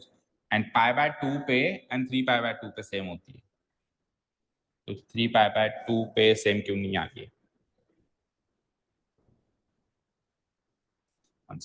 इसको अगर मैं ऐसे बनाऊं लाइक दिस, फिर चेक कर लेते हैं, मैच कर लेते हैं। और फिर इस साइड कैसे बनेगी, इस साइड बताओ कैसे बनेगी, लाइक दिस, और उसके नीचे की फिर मैंने बनाई नहीं है, ठीक है। चलो हमारे पास है, चिंता करो, हमारे पास है, इसमें तो देख लेंगे। सो 10 फंक्शन का फाइनल ग्राफ देखते हैं, है ना। अब यहाँ पे पहले इसके रेसिप्रोकल ग्राफ होंगे, अच्छा है, चलो देखो। सो this is the graph, correct, यही ग्राफ है, ठीक है। अब इस ग्राफ में देखो मैंने -1 और 1 मार्क तो किया है, वो इसलिए मार्क किया है ताकि आपको पिछले ग्राफ से अलग कुछ ना लगे। अलग में पिछले ग्राफ में -1 और 1 और -1 थे, लेकिन इसका कोई रोल नहीं है, ये तो 1 पे तो यहीं पे टकरा गया, 1 से भी कोई अनंत आगे जा रहा है और -1 से भी कोई अनंत पीछे जा रहा है, तो ये आप 10 फंक्शन ग्राफ पे जनरली नोट नहीं करते हो क्योंकि इसका कोई रोल ही नहीं। 1 पे तो 5/4 पे 1 आ रही है, दैट्स इट, उसके बाद भी अनंत जा रही है और नीचे भी अनंत जा रही है, तो ऐसे तो फिर 1 डाल दो तो 2 भी डालो, 3 भी डालो, क्योंकि वैल्यू तो बहुत सारी आ रही है ना इसकी, तो इससे अच्छा कुछ भी मत डालो। तो 10 फंक्शन के ग्राफ में हम कुछ भी नहीं डालेंगे, बस हमारी वैल्यू 0 पे 0 है, then it is tending towards positive infinity, negative infinity, और ये अंतराल भी चेक याद रखते चलना, 180 डिग्री का अंतराल चलेगा, देन अगेन 180 डिग्री का अंतराल चलेगा, देन अगेन चलेगा, सिमिलरली यहाँ पे भी चलेगा, यहाँ पे भी चलेगा, यहाँ पे भी चलेगा। और ये फंक्शन डिफाइन कहाँ कहाँ नहीं है, मतलब कौन कौन से जो नंबर से इसकी डोमेन से बाहर है बताओ, π/2, 3π/2, इधर आओ, -π/2, इधर आओ, -3। तो सर क्या ऐसे याद करते ही चले जाएंगे? नहीं, याद क्यों करते चले जा रहे हैं? देखो ये जो बाहर जा रहे हैं नंबर्स, इनका नेचर पहचानो, सब में π/2 है, π/2 के बगल में देखो यहाँ पे क्या है, 1, उस π/2 के बगल में क्या है बोलो, 3, इस π/2 के बगल में क्या है बोलो, -1, इस π/2 का कोएफिशिएंट बोलो -3, तो π/2 तो 100% है ही सही है। और बगल में जो नंबर्स हैं वो ऑड नंबर्स हैं, बगल में जो नंबर्स हैं वो ऑड नंबर्स हैं। कल बताया था ऑड नंबर्स को रिप्रेजेंट करने का तरीका होता है, कल ही बताया था 2n+1। ऑड नंबर्स को रिप्रेजेंट करने का तरीका क्या होता है, 2n+1, जहां पे n अलग अलग इंटीजर लिए जाओ, जैसे n 0 ले लो, 1 ले लो, 2 ले लो, 3 ले लो, 4 ले लो, -1 ले लो, -2 ले लो, -2n भी उस हिसाब से चेंज होता जाएगा, 2n+1 भी उस हिसाब से चेंज होता जाएगा। सो इसको कैसे रीड करोगे, ये ऑड नंबर्स हैं, ये π/2 है, इसको इन पूरे नंबर्स को एक ही लाइन में रीड करना है तो कैसे करोगे, ऑड मल्टीपल्स ऑफ π/2। कैसे रीड करेंगे हम इसको, ऑड देखो अगर मैं लिखता हूं 2 की टेबल देखना, 2 1 या 2, 2 2 या 4, 2 3 या 6, 2 4 या 8, 2 4 ऐसे होता है। ये क्या होता है 2 into 1, ये क्या होता है बोलो 2 into 2, ये क्या होता है 2 into 3, ये क्या होता है 2 into 4, ये क्या होता है 2 into 5। तो ये सारे नंबर्स 2 के मल्टीपल्स होते हैं, होते नहीं होते हैं, ये सारे नंबर्स किसके मल्टीपल्स होते हैं, 2 के। क्यों, क्योंकि 2 को किसी न किसी नंबर से मल्टीप्लाई करके मिल रहे हैं, 2 को किसी न किसी नंबर से मल्टीप्लाई करके मिल रहे हैं ना, ये तो ये 2 के मल्टीपल्स हैं। सिमिलरली ये सारे नंबर्स जो हैं π/2, 3π/2, -π/2, ये π/2 को किसी नंबर से मल्टीप्लाई करके मिल रहे हैं, तो ये π/2 के मल्टीपल्स हैं। लेकिन π/2 को सारे नंबर से मल्टीप्लाई नहीं करना, केवल ऑड नंबर से करना है। तो इनको कैसे रीड करेंगे, ऑड मल्टीपल्स ऑफ π/2 वाले हटाने हैं, ऐसे नहीं कि यही इसकी डोमेन है, पूरी बात याद रखनी है। ऐसे मत कह देना कि सर 10 फंक्शन की डोमेन होती है ऑड मल्टीपल्स ऑफ π/2, कबाड़ा हो जाएगा। ऑड मल्टीपल्स ऑफ π/2 तो हटाने हैं, लेने क्या है, बचे हुए सारे, बचे हुए सारे। चेक करो यहां पे हमने ये तो लिए हैं, ये तो लिए हैं, देखो यहां से लेके यहां तक तो लिए हैं, ये छोड़ दिया, फिर यहाँ से लेके यहाँ तक ये पूरे 180 डिग्री लिए, ये छोड़ दिया। तो ये तो लेने हैं, बस ये छोड़ने हैं। तो इसको रिप्रेजेंट कैसे करेंगे? देखो डोमेन लिखने जा रहा हूं मैं इसकी। रिप्रेजेंटेशन कैसे होगा? डोमेन, इसकी डोमेन है बेटा और रेंज है ना। डोमेन लिखने जा रहा हूं, सारे रियल नंबर है सर, स्पेस थोड़ी कम है क्या? सारे रियल नंबर हैं या नहीं है? माइनस करना पड़ेगा सर, लेकिन कुछ कौन कौन से करने पड़ेंगे माइनस बताओ? ये वाले नंबर्स। इन नंबर्स को सेट फॉर्म में कैसे रिप्रेजेंट करेंगे?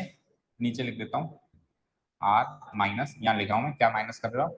पहले तो आप एक सेट बनाओ, कौन से नंबर माइनस करने? ये π/2 3π/2, इन सारे नंबर्स को सेट में डाल दो, ये माइनस हो जाएंगे उसमें से। सो इन नंबर्स को कैसे रीड करते हैं? x सच दैट बोलो, x सच दैट x की वैल्यू है 2n + 1 × π/2, यानी कि ऑड मल्टीपल्स ऑफ π/2, जहां पे n कोई भी इंटीजर यानी z हो सकता है। ये है इस फंक्शन की domain. All real numbers except these numbers, ये नंबर्स क्या होते हैं? ऑड मल्टीपल्स ऑफ π/2 होते हैं। ऑड मल्टीपल्स ऑफ π/2 को लिखने का तरीका ये है। कल को मैं कहूं ना ऑड मल्टीपल्स ऑफ π/2 को एक सेट में बनाओ, तो ऐसे ही बनाना पड़ेगा, ऐसे ही लिखना पड़ेगा, क्योंकि होते ही इनफाइनाइट है कि सारे लिखते थोड़ा ना जाओगे π/2 से मल्टीप्लाई कर करके ऐसे सारे थोड़ा लिखेंगे। सो x, टेक एनी x, जहां पे x की डेफिनेशन क्या है? 2n + 1 π/2, और n क्या डालोगे आप? n इंटीजर डाले जाओ। जैसे मान लो मैंने n 0 डाल दिया सपोज तो, सो 1 × π/2 मिला, फिर n 1 डाल दिया, तो 2 1 या 2 + 1 3 π/2 मिला, n मैंने 2 डाल दिया, सो 2 + 2 2 × 2 4 + 1 5 π/2 मिला, नेगेटिव लिए जाओ -π/2 मिलता जाए। सो n डाले जाओ और ये मिलते चले जाए। क्लियर है क्या? 10 फंक्शन क्लियर है क्या? चेक कर लो।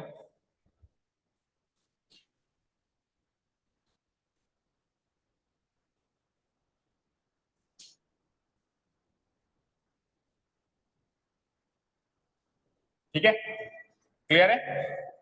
अच्छा एक चीज और नोटिस करना बेटा, इसमें इस फंक्शन के ग्राफ में अपन कनेक्शन बिठाते हैं ना कि वहां तक पहुंचा था। जैसे अपन ने पिछले में, तो अभी ये फंक्शन ब्रेक हो रहा है। अभी अपन कैलकुलस में पहुंचेंगे 12th क्लास में 11th क्लास में, तो हम देखेंगे कंटिन्यूअस डिसकंटिन्यूअस फंक्शंस होते हैं। तो साइन एंड कॉस तो कंटिन्यूअस था, ऐसे ऐसे बिना पेन उठाए बना रहे थे आप, लेकिन ये डिसकंटिन्यूअस फंक्शन है, इसमें पेन उठाना पड़ रहा है, ऐसे बना दिया, फिर ब्रेक होके यहाँ आ गया। सो अगर इंफिनिटी पे ब्रेक हुआ ना, तो -∞ से निकलेगा। चेक करो निकल रहा है नहीं निकल रहा है? यहाँ पे ये इधर ब्रेक हुआ इंफिनिटी पे, ये इंफिनिटी पे यहाँ पे ब्रेक हुआ, तो निकला कहां से? -∞ से। फिर इंफिनिटी पे ब्रेक हुआ, निकला कहां से? -∞ से। समझ गए? तो ये याद रखना, इंफिनिटी पे ब्रेक हुआ तो फिर निकलेगा वो -∞ से, पर्टिकुलर दिस फंक्शन के ग्राफ में। ओके चलें क्या? 10 के बाद अगला फंक्शन कौन सा होता है? 3 कवर कर लिया हमने, अगला बोलो। नहीं, इसके रेसिप्रोकल को लास्ट में लेंगे। अब रेसिप्रोकल एक एक करके लेना शुरू करते हैं। साइन और कॉस और टेन इसी सीक्वेंस में। साइन का रेसिप्रोकल क्या होता है? कोसेक। साइन का reciprocal cosec. So let's take cosec first. बना दूं मैं x axis y axis. This is my x axis and this is our y axis। और वही क्वाड्रेंटल एंगल मार्क कर देता हूं, कर दूं? बोलो कर दूं? बोलो पहला क्वाड्रेंटल एंगल 0, अगला 1 2 3 4 के गैप में कर दो, क्या होता है? π/2। अगला 1 2 3 4 पाई, देन 1 2 3 4 3 π/2, देन अगेन 1 2 3 4 2 पाई।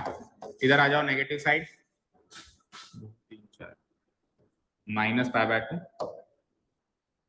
अभी तक मैंने आपका चैप्टर उठा के भी नहीं देखा आगे क्या कहानी है, क्या ओमिट हुआ क्या नहीं हुआ, बट ये तो चाहिए ही चाहिए। ये तो एक तरीके से मान के चलो एसेंशियल रिक्वायरमेंट, रोटी कपड़ा मकान है एक तरीके से ट्रिग्नोमेट्री की दुनिया का ही बेसिक नेसेसिटी है। क्योंकि अगर ये ओमिट भी हो गया होगा तो भी चाहिए ही चाहिए, नहीं तो कैलकुलस नहीं समझ में आएगी जो अगले 11th 12th में चलेगा। तो बेस तैयार हो रहा है ना, 1 2 3 4। तो हमारे जो हम चैप्टर वाइज टेस्ट लेते हैं आपसे, तो उसमें आप एक्सपेक्ट करके चलना आपको 6 फंक्शन में से किसी फंक्शन का ग्राफ हम दे देंगे बनाने के लिए, ठीक है? और अभी जब 12th में आओगे तो इनवर्स ट्रिग्नोमेट्रिक फंक्शंस भी आएंगे, 6 और 6 12 हो जाते हैं वहां चलते चलते। 3 4 -3 π/2 1 2 3 4 -2।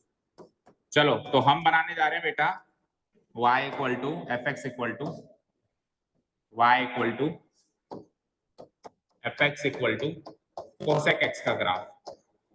रेडी? इसका ग्राफ बनाने जा रहे हैं। रेडी? तो मैंने अभी अभी आपको क्या कहा था, इजी सा तरीका, सिंपल सा तरीका कि साइन और कोसेक एक दूसरे के रेसिप्रोकल्स होते हैं, तो इसका ग्राफ कोसेक एक्स के ग्राफ का रेसिप्रोकल होगा। ठीक है, तो एक साइन एक्स के ग्राफ का रेसिप्रोकल। तो एक बार के लिए मैं साइन एक्स का ग्राफ बनाता हूं, फिर हटा दूंगा, देखते हैं कैसे रेसिप्रोकल होता है, मतलब वाटर इमेज कैसे बनती है ना। सो साइन एक्स का ग्राफ कैसे था, याद हो गया होगा अब तक तो? बोलो कि नहीं हुआ? हो गया, ऐसा था। और मान लो मैं 1 भी मार्क करना पड़ेगा मुझे, तो लेट से मैं 1 यहाँ मार्क कर देता हूँ, क्योंकि sine x and cos x में तो 1 और -1 मार्क करना ही पड़ेगा ना। तो 1 2 3 4 5 1 2 3 4 5 -1, फाइन। तो 1 तक भी तो जाओगे, 1 मार्क नहीं करोगे तो कैसे पता चलेगा कहाँ तक ऊपर उठना है आपको, है ना। सो लेट्स से ये इसका ग्राफ 1 0 देन -1, ये -1 0 देन 1, नहीं बनाया,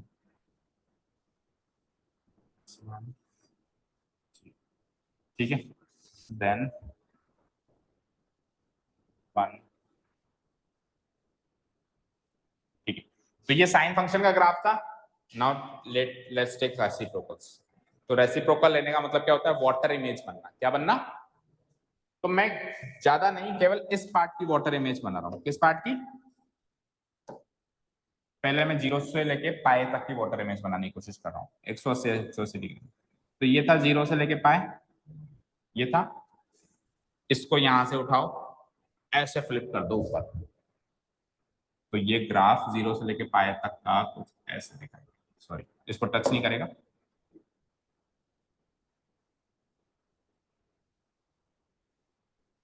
ऐसे दिखाई देगा। ये कटोरा उल्टा हो गया, लेट्स से ये कटोरा ऐसे था ना, ये कटोरा ऊपर हो गया, समझ आया? ठीक है, अब मुझे बताओ इस कटोरे को उल्टा करो। तो इस कटोरे को उल्टा करूंगा तो ये यहाँ पे टच हो रहा था ना, यहाँ से। ठीक है, कौन सा कटोरा बचा? ये कटोरा बचा, इसका उल्टा करो, यहाँ पे टच हो रहा था ये -1 पे, तो यहीं से टच होता हुआ लाइक दिस। ठीक है, अभी वापस मैं फेयर भी बनाऊंगा, वापस फेयर भी बनाऊंगा, ये तो मैं मैकेनिज्म बता रहा हूँ। ठीक है, उसके बाद फिर आ जाओ, ये कटोरा ऊपर उल्टा, तो ये हो जाता है। ठीक है, अब एक बार के लिए मैं ये, अब एक चीज सुनो, ध्यान से सुनना, जब ये सीधा कटोरा था तब ये इस पॉइंट पे और इस पॉइंट पे एग्जैक्ट टच हो रहा था, लेकिन जब आपने इसको ऊपर उठा दिया तो ऊपर वो अभी फ्री हैंड हो गया। क्या हो गया? फ्री हैंड हो गया। इसका मतलब cosec x का ग्राफ भी इस लाइन को, और π/2 की, ये गलत बना है, π/2 की इस लाइन को छू नहीं सकता, इसमें भी डॉटेड लाइन खींचनी पड़ेगी। समझ आया? क्लियर है? जब सीधा था तब टच हो रहा था, तब देखो एक तरीके से ये इसके मतलब हाथ पहले बंधे हुए थे, अभी खुल गए, हवा आजाद हो गया। ठीक है, क्लियर है? तो कहां कहां ये वाला पॉइंट पहले इधर छू रहा था, लेकिन ऊपर उठने के बाद y एक्सिस को नहीं छुएगा। ये वाला पॉइंट पाए को छू रहा था, लेकिन ऊपर उठने के बाद ये पाए को नहीं छुएगा। सिमिलरली ये वाला पॉइंट अगेन इस पाए को नहीं छुएगा, और ये वाला पॉइंट अगेन इस 2 पाए को नहीं छुएगा। तो कौन कौन से पॉइंट्स एलिमिनेट हो रहे हैं चेक करो। 0 खुद एलिमिनेट हो रहा है, फिर पाए एलिमिनेट हो रहा है, फिर 2 पाए एलिमिनेट हो रहा है। इधर आओ, ये वाला पॉइंट अगेन 0 को नहीं छुएगा, और ये वाला पॉइंट अगेन -पाए को नहीं छुएगा, तो -पाए एलिमिनेट होगा। फिर ये वाला पॉइंट अगेन -पाए को नहीं छुएगा यहाँ पे इस तरीके से, ठीक है, और ये वाला पॉइंट अगेन 2 पाए को नहीं छुएगा, तो ये एलिमिनेट हो गया। ठीक है, अब थोड़ा सा क्लियर ग्राफ बनाने की कोशिश करते हैं। ये तो था साइन से कोसेक का ग्राफ बनाया। ठीक है, क्लियर ग्राफ का मतलब पहले तो डॉटेड लाइन वो खींचो जो इसके एलिमिनेशन में शामिल है। ठीक है ना, चलो बनाए। सो उसके लिए मैं क्या करता हूँ, एक बार वापस पीछे चलता हूँ। मुझे पता चल गया कि सर इसमें तो क्या है, अपने को कुछ कुछ डोमेन में से चीजें हटानी पड़ेंगी। हटा दो। सो कौन कौन सी चीजें हट रही हैं डॉटेड लाइन में? 0 हट गया, एक तो खुद एक्स एक्सिस भी डॉटेड फॉर्म में ही आएगी, एक्स एक्सिस खुद भी, y axis sorry, y axis भी खुद भी किस में आएगी? डॉटेड फॉर्म में आएगी। फिर पाई के सीध में ले लो, ये डॉटेड फॉर्म में आएगा। फिर 2 पाई के सीध में ले लो, ये भी डॉटेड फॉर्म में आएगा, इसको भी ये छू नहीं सकता। फिर इधर आ जाओ, -पाई को ले लो, ये भी डॉटेड फॉर्म में आने वाला है। एंड देन उसके बाद आ जाओ -2 पाई, ये भी डॉटेड फॉर्म में। ठीक है, इनको ये ग्राफ छू नहीं सकता। तो अब बनाओ, देखें उल्टे कटोरे। सुनो, 0 को छू नहीं सकता, लेकिन इसकी वैल्यू π/2 पे 1 थी, इस पॉइंट पे 1 थी। इस पॉइंट को छूते हुए और वापस ऐसे ऊपर हो जाएगा उल्टा कटोरा, लेकिन ना तो इसको छुएगा ये,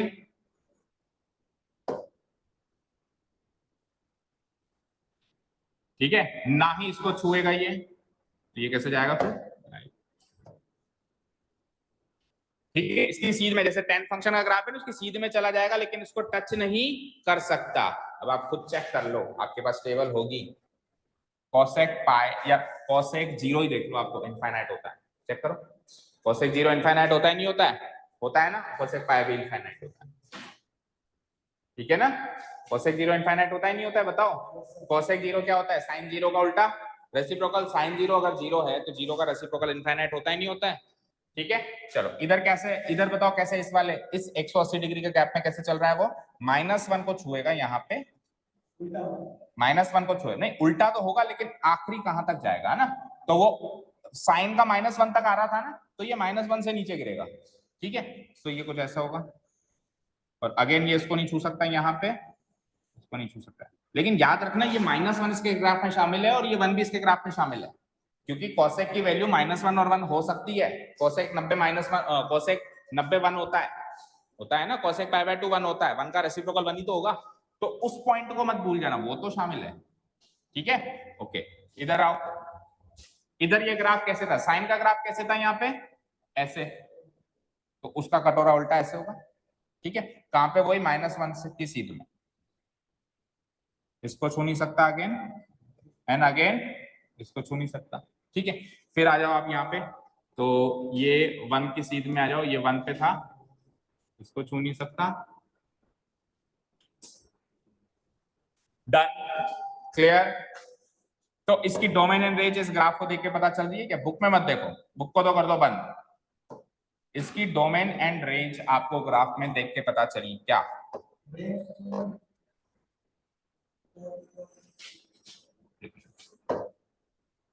हाँ, रेंज तो सर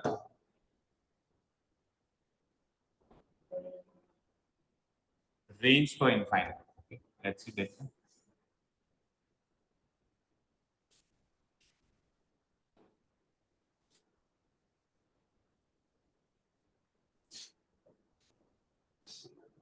देखो देखो स्क्रीन पे, साइन फंक्शन का ग्राफ जो है केवल और केवल इस रेंज में चल रहा था, कोसेक फंक्शन का ग्राफ इस रेंज को छोड़ के हर रेंज में चल रहा है, इसी रेंज में नहीं है कहीं भी, देख लो भैया, इसी रेंज में इसका। अभी हल्का फुल्का फ्री हैंड से ड्रॉ किया तो हल्का फुल्का नीचे उतर गया, बट ये नहीं उतरेगा, ये 1 से बिल्कुल ऊपर जाएगा, और ये हो सकता है इसमें थोड़ा सा ऊपर होगा, बट ये नहीं जाएगा, ठीक है। साइन फंक्शन का तो चलता ही इसी रेंज में, कहा? -1 to 1, जिंदगी -1 से शुरू होती है, उसकी 1 पे खत्म हो जाती है। तो कोसेक इसका रेसिप्रोकल है, इसकी जिंदगी -1 से नेगेटिव नंबर्स सारे इनफाइनाइट -इंफिनिटी तक, और 1 से पॉजिटिव इंफिनिटी तक, पर -1 और 1 के बीच के कोई भी नंबर नहीं है लेता। हाँ, -1 को और 1 को जरूर लेता है, ये -1 को भी लेता है और 1 को भी लेता है। अब मुझे बताओ डोमेन एंड रेंज इसकी कैसे डिफाइन, इस ग्राफ को देखकर ही बता सकते हो, अगर आप ध्यान से देखो, बोलो। आ रही है? क्यों इन पॉइंट्स पे नहीं है ना, ये पॉइंट छूटे हुए, तो ये कैसे आएगा उसकी डोमेन में? बताओ सौम्या, डोमेन कैसे मार्क करेंगे इसकी? हम तरीका सीखा ना अभी हमने, इधर लिखता हूँ, कहाँ लिखूं? यहाँ लिखता हूँ, चलो डोमेन लिखता हूँ मैं इसकी, चेक करो। हाँ, सारे आर लेने, लेकिन कुछ माइनस हो रहे हैं, कुछ एक पॉइंट्स इसमें माइनस हो रहे हैं, तो जो माइनस हो रहे हैं उसका सेट बना देते हैं। सीखो बच्चों, सीखो, बातें नहीं। एक्स सच दैट, अब ये एक्स किस नेचर के हैं? सर ये 0 पाई, ये भी पॉइंट नहीं है, इस पे भी आपको कायदे से डॉटेड बनानी चाहिए, एक्सिस पे 0 पाई, 2 पाई, 3 पाई, 4 पाई। तो सोचो जरा, 0 पाई, 2 पाई, 3 पाई, 4 पाई, -पाई, -2 पाई, -2 पाई, इन सबको एक ही फॉर्म में रिप्रेजेंट करना हो तो कैसे लिखेंगे? n पाई। इसको कैसे लिखेंगे? n पाई। और इसको हम रीड कैसे करेंगे? इंटीग्रल मल्टीपल ऑफ पाई, या multiple of pi, simply multiple of pi. Pi का कोई भी मल्टीपल ले लो, ऑड ले लो, इवन ले लो, यहाँ पे ऑड इवन का पंगा ही नहीं है। तो ऑड इवन क्या होता है? इंटीजर्स ही होता है ना, ऑड और इवन, देखो ऑड नंबर्स यहाँ है, इवन नंबर्स यहाँ, दोनों को मर्ज कर दूं तो इंटीजर्स मिलेंगे नहीं मिलेंगे? तो यहाँ पे ऑड इवन का पंगा नहीं है ना। देखो 1 पाई भी इसके डोमेन से बाहर है, तो 2 पाई भी, 1 पाई ऑड था, 2 पाई इवन था, 3 पाई ऑड था, 4 पाई इवन था, तो ऑड भी गायब है, इवन भी गायब है, पाई के सारे मल्टीपल्स ही गायब है। सो हम या तो कह देंगे मल्टीपल्स ऑफ पाई हटा दो सर, या फिर कह देंगे इंटीग्रल मल्टीपल्स ऑफ पाई, क्योंकि सारे इंटीजर्स, सारे इंटीग्रल फॉर्म में इसके जो मल्टीपल्स हैं सब बाहर जा रहे हैं। ठीक है, और लिखेंगे कैसे? n pi. कैसे लिखेंगे? Where x equal to n pi, where n is any integer. ठीक है, कल की क्लास में शायद मैंने आपको बताया था, सारे इंटीजर शो करने हैं तो सिंपली n लगा देते हैं, सारे ऑड नंबर शो करने हैं तो सिंपली 2n + 1 लगा देते हैं, और सारे इवन नंबर शो करने हैं तो सिंपली 2n लगा देते हैं। ठीक है, तो इंटीग्रल मल्टीपल ऑफ पाई लिखना हो तो n pi, odd multiple of pi लिखना हो तो 2n + 1 इंटू पाई, और इवन मल्टीपल ऑफ पाई लिखना हो तो 2n पाई। ये तीन चीजें याद होनी चाहिए। बोलो इंटीग्रल मल्टीपल ऑफ पाई को क्या लिखेंगे? n pi. Even multiple of pi को क्या लिखेंगे? 2n पाई। पाई भी तो बोलो, पाई का मल्टीपल है तो पाई भी बोलना है ना आगे, 2n पाई। और ऑड मल्टीपल ऑफ पाई को क्या बोलेंगे? 2n + 1 multiply whole multiplied by pi. अच्छा, odd multiples of pi by 2 को क्या बोलेंगे? 2n + 1 pi by 2। भाई पाई का है तो पाई लगा दो, और पाई बाय 2 का है तो पाई बाय 2। तो पिछले जो 10 फंक्शन का ग्राफ था उसमें ऑड मल्टीपल ऑफ पाई को नहीं हटाया मैंने, odd multiple of pi by 2 को हटाया। तो क्या चीज हटी थी? 2n + 1 इंटू पाई बाय 2 हटा था। और यहाँ पे क्या हट रहे हैं? इंटीग्रल मल्टीपल ऑफ पाई हट रहे हैं। Is this thing clear to you all? ठीक है, अच्छा रेंज बता दो, टेल मी द रेंज। क्यों, इसके बीच में कहाँ है? बताओ ना कैसे लिखेंगे बेटा, हवा में मत चलो, चीज को समझने की कोशिश करो। ग्राफ आपके सामने मौजूद है, आपको बस ये पता लगाना है ये ग्राफ कहाँ कहाँ घूम रहा है, कहाँ कहाँ नहीं घूम रहा है। सो वाई एक्सिस पे ये जो भी जहां जहां पे भी घूमेगा वो रेंज होती है।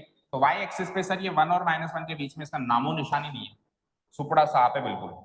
उसके नीचे है, -1 से नीचे इंफिनिटी है और 1 से ऊपर इंफिनिटी है। तो अगर मैं सेट फॉर्म में लिखूं तो ऐसे लिखूंगा, सर सारे रियल नंबर ले लो, ये रेंज हटानी है, यानी -1 to 1 हटा दो, -1 to 1 हटा दो, तो ओपन इंटरवल में आप -1 to 1 हटा दो।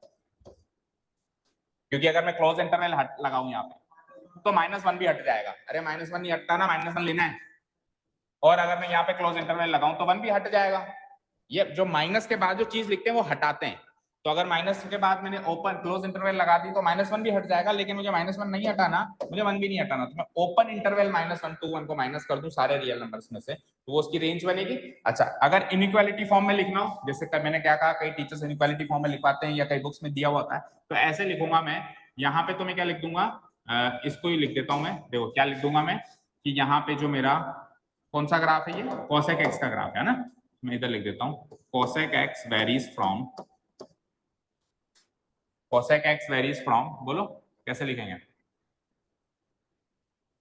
नहीं, इनइक्वालिटी फॉर्म में लिख ही नहीं सकते क्योंकि ग्राफ ब्रेक हो रहा है। हाँ ऐसे जरूर लिख सकते हो, इस तरीके से लिख सकते हो, इक्वल टू, इसी की सेट फॉर्म दूसरी बना सकते हो, -∞ से -1, इंफिनिटी पे तो ओपन इंटरवल लगती है हमेशा, याद रखना, -1 इसमें शामिल है, देन 1 से लेकर पॉजिटिव इंफिनिटी जिसमें 1 भी शामिल है, और इंफिनिटी पे तो ओपन इंटरवल लगती है। ये सेट भी है, मतलब ये नीचे का सेट भी है, ऊपर का सेट भी है, तो इनके बीच का यूनियन। या तो ऐसे लिखो -∞ से -1 यूनियन 1 to इंफिनिटी, या फिर वो ऊपर वाली फॉर्म, लेकिन दोनों है ये सेट वाली फॉर्म ही है, इसको इनइक्वालिटी फॉर्म में नहीं लिख सकते। ठीक है, क्या क्लियर है? ये है इसकी रेंज, साथ में डोमेन और रेंज भी याद हो रही है कि नहीं हो रही है? टेल मी, हो रही है? ओके, अब सुनना ध्यान से। जब साइन के अंदर ही कॉस फंक्शन का ग्राफ बनाया था, तो कोसेक के अंदर ही सेक फंक्शन का ग्राफ बनाएंगे नहीं बनाएंगे? बनाएंगे। कैसे बनाएंगे? 90 डिग्री पीछे खिसकाते हैं, अभी बताया था ना, कॉम्प्लीमेंट्री रिलेशनशिप में होते हैं।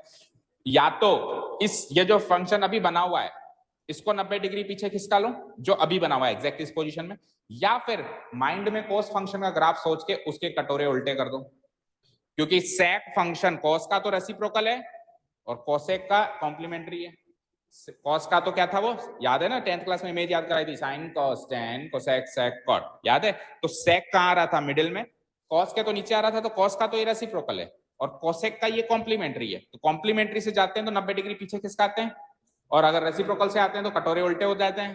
तो या तो कॉस के ग्राफ का कटोरा उल्टा कर दो, और या फिर अभी ये बना हुआ है ही सही, इसको 90 डिग्री यहाँ खिसका दो। ठीक है, तो इमेजिन करवाता हूं मैं आपको, कॉस फंक्शन का ग्राफ क्या था, टेल मी। कॉस फंक्शन का ग्राफ क्या था, फिर हटा दूंगा बीच में। 1 से स्टार्ट था लाइक दिस, ऐसे था, बोलो ऐसे था। अब ये मान लो एक कटोरा बना है, गलत बनाया क्या, सही है, इसको उल्टा करना है।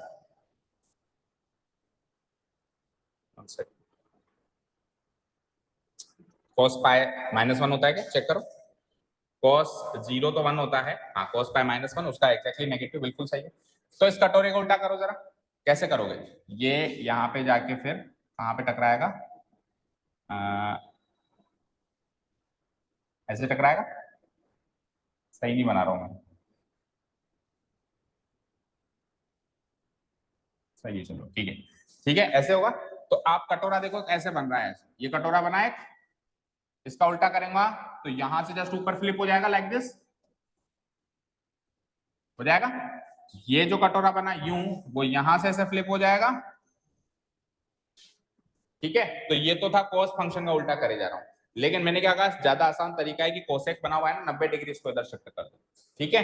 तो कॉस से ना, अगर आपने पहले कॉस बना रखा होता तो उससे बनाते, लेकिन अभी मैंने स्क्रीन पे सर कोसेक बना रखा है, तो क्यों ना मैं कोसेक से ही बना दूं कोसेक से ही, बोलो। सबका सबसे कनेक्शन पता होना चाहिए, ठीक है। तो इसको 90 डिग्री इधर खिसकाएंगे तो सोचो क्या होगा, पहले वाले कटोरे को ही खिसकाओ, देखिए इसको पकड़ के ऐसे 90 डिग्री इधर खिसकाओ, तो ये जो ये वाला पॉइंट है ये उठ के 1 पे आएगा, आएगा नहीं आएगा। तो ये वाला पॉइंट जब उठ के 1 पे आएगा तो ये कटोरा, अच्छा एक और चीज सुनो, ये फंक्शन का ग्राफ जो है इसको नहीं छूता है, इसको नहीं छूता है ना, उस फंक्शन का ग्राफ π/2 को नहीं छुएगा, क्योंकि 90 डिग्री इधर खिसक गए ना, तो उसकी डोमेन भी 90 डिग्री खिसक गई। जिस जिस लाइन को नहीं छू रहा था ना, वो लाइन अब 90 डिग्री इधर खिसक चुकी है, ठीक है। तो उन लाइन को भी ड्रॉ करना पड़ेगा, बोलो। तो उन लाइन को ड्रॉ कर लेते हैं पहले। इस सेक फंक्शन के ग्राफ के लिए एक्सेप्शंस क्या क्या हैं जो इसमें शामिल नहीं होंगे, वो एक्सेप्शंस हैं, लेट्स से इस पिंक कलर से करते हैं इसको, π/2 पे, वो π/2 को नहीं छुएगा। देन अगेन यानी tan फंक्शन का, सेम tan फंक्शन का, tan फंक्शन का आकार नहीं छूता था, π/2 पे नहीं छूता था, और 3π/2 पे नहीं छूता था, और कहाँ नहीं छूता था, -π/2 पे नहीं छूता था, और बोलो, और -3π/2 पे भी वो नहीं छूता था, ठीक है। तो अब जैसे ये कटोरे को मैंने हल्का सा इधर शिफ्ट किया, तो ये वाला ग्राफ तो इसको नहीं छू रहा था, ग्रीन को, अब वो जो इधर शिफ्ट हो जाएगा वो इस पिंक को नहीं छुएगा, इधर भी और इधर भी, ठीक है। सो लेट्स से उसका ग्राफ बनाने की कोशिश करते हैं हम विद दिस कलर। देखो इसको नहीं छूना, लेकिन ये पॉइंट जो है शिफ्ट होकर 1 पे आ जाएगा, तो 1 पे हो जाएगा तो कुछ ऐसे होगा, चेक करो, 1 होगा नहीं होगा, समझ गए, इसको छुएगा नहीं, इसको छुएगा नहीं, और ऐसे चलेगा। ये वाला कटोरा एक 90 डिग्री इधर शिफ्ट करो, तो ये तो इस ग्रीन लाइन को नहीं छू रहा था, और ये अगेन इस पिंक लाइन को नहीं छुएगा, और ये वाला पॉइंट शिफ्ट होकर यहाँ आ जाएगा, सो लाइक दिस, ठीक है। ये दो कटोरे इधर भी करो, इसको इधर शिफ्ट करो 90 डिग्री, तो ये वाला स्क्रीन को नहीं छू रहा था, तो ये वाला इस पिंक को नहीं छुएगा, ये पॉइंट भी इधर शिफ्ट हो जाएगा, so like this and like this, ठीक है। उस वाले को भी इधर शिफ्ट, बोलो इसको, और एक साइड इधर शिफ्ट करो, तो अगेन ये इस ग्रीन को नहीं छू रहा था, तो किसको नहीं छुएगा, अब ये पिंक को नहीं छुएगा, इसको, है ना, ठीक है। और ये पॉइंट इधर शिफ्ट हो जाएगा लाइक दिस, ठीक है, क्लियर है, समझ आया। सो 90 डिग्री इधर शिफ्ट कर दो, वो ज्यादा आसान है ना। अगर आप cosec से बना रहे हो तो, और अगर cos से बना रहे हो तो पहले cos का फंक्शन का ग्राफ बना दो, और जस्ट उल्टे उल्टे कटोरे उल्टे करे जाओ, करे जाओ, करे। क्लियर है। So let's talk about its domain and range, बता सकते हो। फिर दोनों फंक्शन को फेयर में देखते हैं, ये तो एक ही ग्राफ में थोड़ा हौच पौच भी हो गया होगा, फिर अपन एक साथ अलग अलग भी उसको देख लेंगे, ठीक है।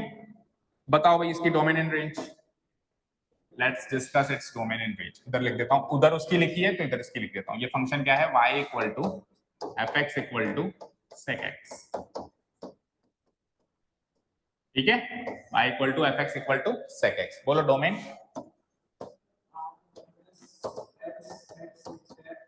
x एक्सिस पे क्या क्या पॉइंट्स ओमिटेड हैं, पिंक वाले पॉइंट है इसके ओमिटेड, दैट मींस ये वही ऑड मल्टीपल, यानी कि एग्जैक्टली सेम एज 10 फंक्शन की एग्जैक्टली सेम डोमेन मिलेगी मुझे r minus x such that x is what odd multiple of pi by 2. odd multiple of pi by 2 को कैसे लिखते हैं 2n plus 1 into pi by 2, 2n plus 1 into pi by 2, ठीक है, where n is any integer, ठीक है, ये हो गई domain. Let's talk about it's range. तो रेंज बिल्कुल सेम पहले वाली, वही इसके अंदर इसका सुपड़ा साफ है, इसके ऊपर है, इसके नीचे, सेम टू सेम रेंज बिल्कुल सेम है उसकी, है ना।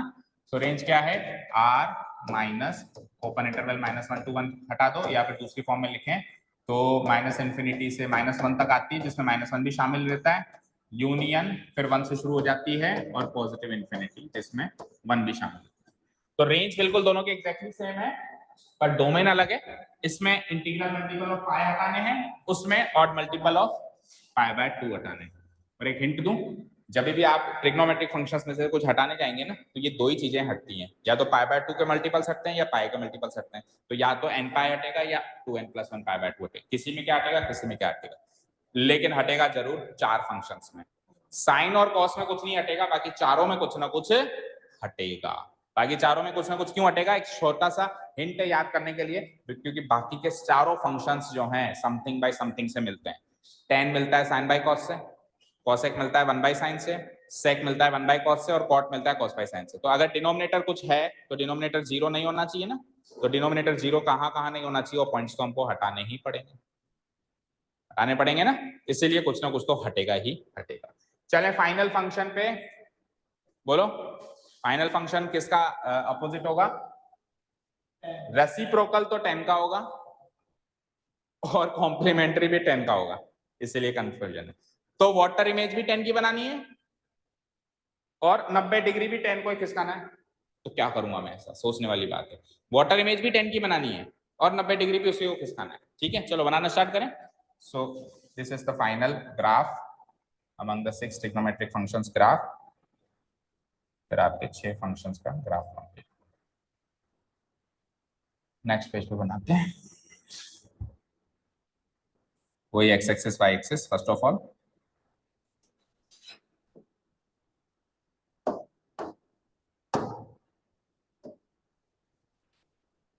एक्स एक्सिस वाई एक्सिस बन गई। चलो अब सबसे पहले तो पॉइंट्स क्वाड्रेंटल एंगल्स मार्क कर दूं। फर्स्ट ऑफ ऑल वही 0 पाई बाय 2 एंड ऑल, सो 0 तो ये है ही, 0 तो ये है ही, 1 2 3 4, जरूरी नहीं आप 4 4 के गैप में बनाओ, ये मैं सहूलत के हिसाब से देखूं मेरे पास कितनी स्पेस है, आपके पास स्पेस वहां कितनी होगी आप आपके हिसाब से देखेंगे, है ना। Pi by 2 1 2 3 4, then pi 1 2 3 4, 3 pi by 2 1 2 3 4 2 pi, इधर आ जाओ, ये 0 है इसे, ठीक है, 1 2 3 4 minus pi by 2 1 2 3 4 minus pi 1 2 3 4 minus 3 pi by 2 and finally 1 2 3 4 minus 2। Fine, clear, okay. अब वो डॉटेड लाइंस तो बनानी पड़ेगी, क्योंकि सर ने कहा था साइन एंड कॉस ही दो फंक्शन है जिसमें से डोमेन पूरी रियल नंबर होती है, बाकी सब में, क्योंकि बाकी सब समथिंग बाय समथिंग से मिलते हैं, तो डिनोमिनेटर 0 नहीं हो सकता, तो इसलिए कुछ ना कुछ हटाना पड़ता है। 10 में भी हटाया था, सेक में भी हटाया था, कोसेक में भी हटाया था, इसमें तो पहले वही डिसाइड कर लेते हैं ना इसमें क्या हटेगा, तो उसकी डॉटेड लाइन खींच लेते हैं पहले, फिर बाद में वो खींचनी पड़ती है डॉटेड लाइन पर 4 फंक्शंस में, तो खींचनी पड़ेगी, तीसरी में खींच चुके हैं, चौथी में भी खींचनी पड़ेगी, सो पहले ही खींच लेते हैं। तो हम देख लेते हैं कि इसकी डोमेन से कौन कौन बाहर नहीं निकलता है। सो देखो सिंपल सा तरीका बताऊं, कॉट फंक्शन कैसे मिलता है, कॉट फंक्शन कैसे मिलता है, कॉस बाई साइन, और कौन सा ऐसा, अच्छा कॉस बाई साइन, तो डिनोमिनेटर कौन है साइन, तो ऐसा कौन सा फंक्शन था जिसका डिनोमिनेटर पहले साइन था, अभी जो हो चुके, कौन सा ऐसा फंक्शन था कोसेक, तो जो कोसेक फंक्शन के पॉइंट्स हटे थे वही इसके हटे, क्योंकि डिनोमिनेटर 0 ना हो जाए वो पॉइंट्स हटाने होते हैं।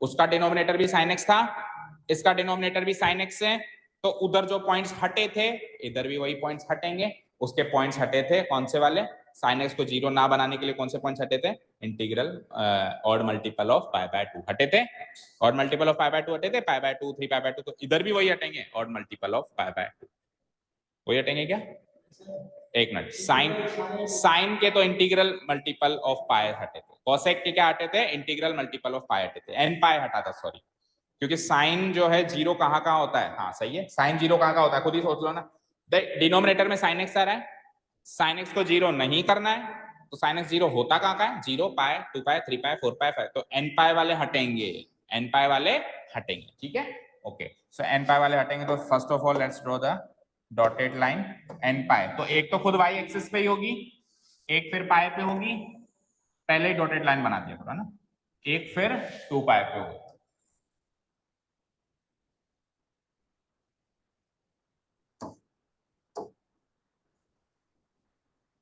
और इधर आओ माइनस पाई पे होगी, and then finally minus 2 pi, done, हो गया काम, चलो अब बनाना शुरू करें, तो मैंने क्या कहा, tan फंक्शन का रेसिप्रोकल भी है भाई साहब ये तो, और साथ में उसी का कॉम्प्लीमेंट्री भी है, तो रेसिप्रोकल में क्या होता है, कटोरे उल्टे, फ्लिप वाटर इमेज जिसको अपन कहते हैं, कटोरे उल्टे से याद रखो, वाटर इमेज से याद रखो, और जो कॉम्प्लीमेंट्री रिलेशनशिप है उसमें हम क्या करते हैं, 90 डिग्री लेफ्ट साइड शिफ्ट कर देते हैं, तो इसमें दोनों करने हैं, तो एक बार मैं बना रहा हूं, देखो मुझे बताओ tan फंक्शन का ग्राफ क्या था, वो पाई बाय 2 को नहीं छूता था, वो किसको नहीं छूता था, पाई बाय 2 को, तो ऐसा था वो, एक बना दोगे तो फिर बाकी सब बनाए जाओगे, ऐसा था वो, एक 180 डिग्री में ऐसा था, फिर ऐसे रिपीट हो रहा था, तो आपको इधर भी खिसकाना है और उल्टा भी करना है, तो अब ये आपके इमेजिनेशन की बात है कि जब आप इधर भी खिसकाओगे और उल्टा भी करोगे, जब आप इधर भी खिसकाओगे और उल्टा भी करोगे, तो वो ग्राफ कुछ ऐसा होगा, देखो ध्यान से सुनो, ये जीरो कहाँ शिफ्ट होगा, पाई बाय 2 पे, ये वाला पॉइंट कहाँ शिफ्ट होगा, माइनस पाई बाय 2 पे, तो माइनस पाई बाय 2 से वो ग्राफ कुछ ऐसा बनेगा, और इसको नहीं छुएगा इस ग्रीन लाइन को, और ये भी ग्रीन लाइन ही है, बाय एक्सिस भी ग्रीन लाइन ही है, इसको भी नहीं छू सकता, बोलो इमेजिन हुआ क्या, उल्टा भी किया है मैंने, इस प्रोसेस में मैंने उल्टा भी कर दिया, एंड मैंने 90 डिग्री इधर भी खिसका दिया, अगर मैं ओनली 90 डिग्री इधर खिसकाता, ओनली 90 डिग्री खिसकाता, उल्टा नहीं करता, तो ये ग्राफ ऐसा होता, यस और नो, बट ये ऐसा नहीं है, ये ऐसा है, अब सर ऐसा कैसे हुआ, देखो ध्यान से सुनो, केवल और केवल लेट से मैंने केवल 90 डिग्री खिसकाया, ओनली 90 डिग्री खिसकाया, तो ओनली 90 डिग्री खिसकाने के लिए ये ग्राफ बनता, ये ग्रीन वाला बनता, बताओ, अब इसका उल्टा भी करना है, उल्टा कैसे करूं सर, देखो इस पॉइंट को लो और उस पॉइंट को लो, और इसको उल्टा करेंगे, करने के लिए उसको तो फिक्स कर दो, और इसको उठा के ऊपर, समझ आया, देखो इधर से देखो, ये ग्राफ ऐसे है, तो उठाते कैसे हैं अपन, जैसे उन कटोरों को कैसे उठाया था, जैसे वो ऐसे था, तो ये जो एक्स एक्सिस पे टकरा रहे हैं ना पॉइंट, इनको उठा के उल्टा किया था, ऐसे किया था, तो एक्स एक्सिस पे कौन सा पॉइंट टकरा रहा है, ये वाला, तो इस पॉइंट को उठा के उल्टा करेंगे, अब इस पॉइंट को उठा के उल्टा करेंगे, तो इस पॉइंट से ऊपर कोई ग्राफ बनेगा, उसको ऐसे कैसे ऐसे कैसे ऐसे नीचे शिफ्ट करेंगे, तो कुछ ऐसा ग्राफ बनेगा, डन, समझ आया, बोलो, तो फाइनली हम बना देते हैं ये सब ग्राफ हटा के कॉट फंक्शन का ग्राफ, जो कि बनेगा कुछ ऐसे, पाई बाय 2 पे वो जीरो रहता है, पाई बाय 2 पे जीरो रहता है ना कॉट, बोलो, पाई बाय 2 पे कॉट क्या रहता है, जीरो, एंड देन पाई की तरफ टेंड करेगा तो प्लस इंफिनिटी, जीरो की तरफ टेंड करेगा तो minus infinity, again minus pi by 2 पे भी वो जीरो रहेगा, फिर जीरो की तरफ टेंड करेगा तो प्लस इंफिनिटी, और माइनस पाई की तरफ टेंड करेगा तो माइनस इंफिनिटी, ठीक है, फिर आ जाओ आप, 3 pi bye minus 3 pi by 2 पे वो जीरो रहेगा, माइनस पाई की तरफ टेंड करेगा तो प्लस इंफिनिटी, माइनस 2 पाई की तरफ टेंड करेगा तो माइनस इंफिनिटी, और इधर आ जाओ, 3 पाई बाय 2 पे जीरो रहेगा, 2 पाई की तरफ टेंड करेगा तो प्लस इंफिनिटी, एंड पाई की तरफ टेंड करेगा तो minus, so this is y equal to cot x का graph, this is y equal to fx equal to, आप कोई भी 6 के 6 ग्राफ बनाएंगे घर जाके, तो कोई भी ग्राफ बनाए आप ऊपर हेडिंग डालना किसका ग्राफ है, और ऐसे ही डालना y equal to fx equal to cot x, y equal to fx 2 बार लिखने में हमको पता चल जाता है कि fx की वैल्यू मैंने y एक्सिस पे ली है, क्योंकि ग्राफ पे तो एक्स एक्सिस वाई एक्सिस होता है, ग्राफ पे कोई एफ एक्स नाम का कोई एक्सिस थोड़ा ना होता है, एक्स एक्सिस होता है और वाई एक्सिस होता है। एफ एक्स, लेकिन फंक्शन की वैल्यू हमने फंक्शंस की दुनिया में क्या सीखी, एफ एक्स, तो वाई ही एफ एक्स है, ये हमको शो करना पड़ेगा। ओके चलो let's talk about domain and range. और डोमेन एंड रेंज हमने पिछले जो 5 डिस्कस करी उसमें से कोई ना कोई रिपीट हुई होगी, कोई नई नहीं पैदा हुई होगी। ठीक है, सो बताओ क्या बनी है इसकी, पहले डोमेन बताओ। डोमेन में सारे आर हैं, बस ये नहीं है, कौन से, ये ग्रीन वाले नहीं है, एन पाई नहीं है। यस, तो आप समझ गए ना, या तो एन पाई हटते हैं या 2n+1 पाई बाय 2 हटते हैं, तीसरी तो कोई कैटेगरी नहीं है। ठीक है, so R minus all integral multiples of pi. N pi बोल रहे हो लेकिन उसको आपको अंदर से कोई पूछे ना आपसे, मान लो आपका वाइवा टेस्ट होता है तो उसमें आपको ऐसे बोलना है कि all real numbers except integral multiples of pi. ठीक है, उस दूसरे वाली कैटेगरी को कैसे बोलोगे, all real numbers except odd multiples of pi by 2। ठीक है, उसको ऐसे नहीं करके बताओगे एन पाई। ठीक है, r minus x such that r minus x such that x equal to n pi, जिसका मतलब होता है integral multiple of pi, and n is any integer here, fine, n is any integer here। अच्छा range बोलो, range is positive infinity, y axis पे तो उसको कोई पाबंदी नहीं है ना, positive infinity.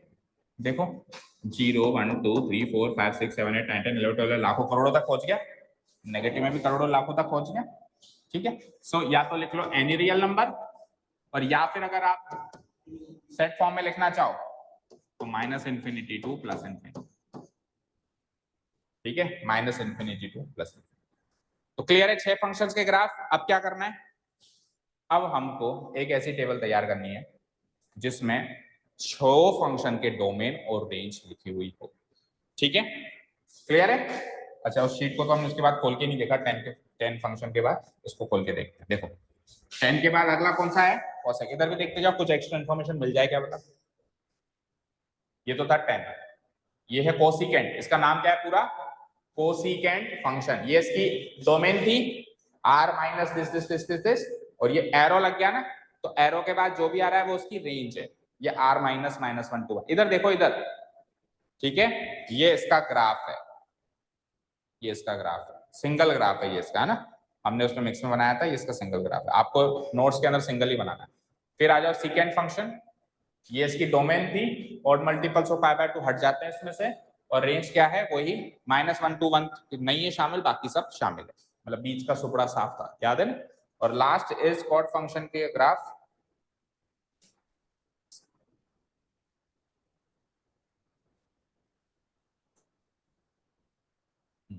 Last is cot function का ग्राफ, कोटेंजेंट बोलते हैं इसको, फुल फॉर्म भी पता होनी चाहिए, कोटेंजेंट, एग्जाम में आ जाएगी, कोटेंजेंट फंक्शन का ग्राफ बनाओ, तो किसी को लगता है कॉट और टेंजेंट दोनों का बनाना है। कोटेंजेंट का मतलब क्या होता है कॉट, टेंजेंट का मतलब क्या होता है टेन, कोसिकेंट का मतलब कोसेक, सीकेंट का मतलब, और कॉस फंक्शन की फुल फॉर्म क्या होती है, कोसाइन। ठीक है, क्लियर। तो ये है हमारे कॉट फंक्शन का ग्राफ, इंटीग्रल मल्टीपल ऑफ पाई हट गए, एनी रियल नंबर इसका रेंज है। चलिए अब आ जाइए आप, फाइनल एक टेबल बनाएंगे हम जिसमें हम क्या करेंगे, सबको एक साथ रखेंगे। इधर नहीं मिली वो टेबल, नहीं मिली तो कोई बात नहीं, हम बनाते हैं। अच्छा तो आप कितने पेज, 6 पेजेस चाहिए होंगे आपको इसके लिए, या तो आप तो फिर पूरा ही घर जाके नोट कर रहे हो ना, ठीक है चलो फाइन। आ जाओ ध्यान से देखना, देखते हैं आप बना पाते हैं कि नहीं बना पाते हैं। सब कुछ आ गया, मेरे को भी कुछ नहीं पता, नोटबुक बंद करो, बुक्स बंद, मुझे भी नहीं पता, आप भी ब्लैंक मैं भी ब्लैंक। 6 फंक्शंस के अपने को डोमेन एंड रेंज लिखनी है, ये हमारा टास्क है। सो मैं इधर लिखता हूं डोमेन, देखते हैं लिख पाते नहीं लिख पाते, हो सकता है लिख पाए, हो सकता है नहीं लिख पाए, हो सकता है किसी की लिख पाए, हो सकता है किसी की, हो सकता है कोई ट्रिक मिल जाए, क्योंकि जब अपन पूरी चीजों को कंपाइल करते हैं ना, पूरी चीजों को कंपाइल करते हैं ना, तो हमको ट्रिक मिल जाती है, कई बार हमको क्या मिल जाती है, ट्रिक मिल जाती है। इधर है मेरे पास ट्रिग्नोमेट्रिक, इधर है मेरे पास ट्रिग्नोमेट्रिक फंक्शंस, ये आपको बुक में भी बनानी है, मतलब नोट्स में भी बनानी है। ठीक है, इधर है मेरे पास 6 ट्रिग्नोमेट्रिक फंक्शंस, ट्रिगोनो फंक्शंस। ठीक है, बोलो सबसे पहले क्या आता है, साइन एक्स या साइन थीटा, कुछ भी। ठीक है, इसकी डोमेन क्या होती है? Any real number. रेंज क्या होती है? क्लोज इंटरवल में -1 से। और साइन और कॉस बिल्कुल सेम चलते हैं। सो cos x की रेंज क्या होगी?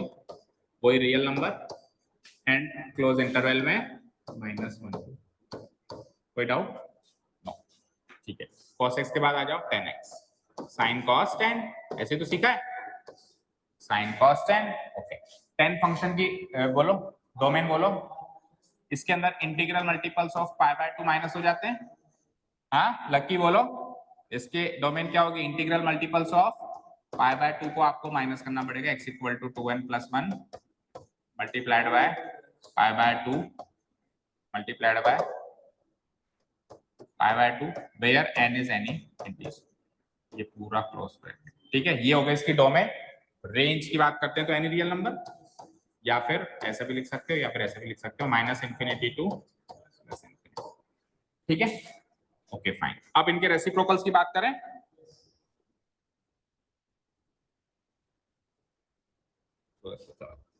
इनके रेसिप्रोकल्स कौन कौन से? Let's see.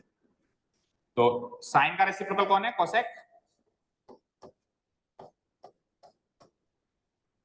छोटा करना दो।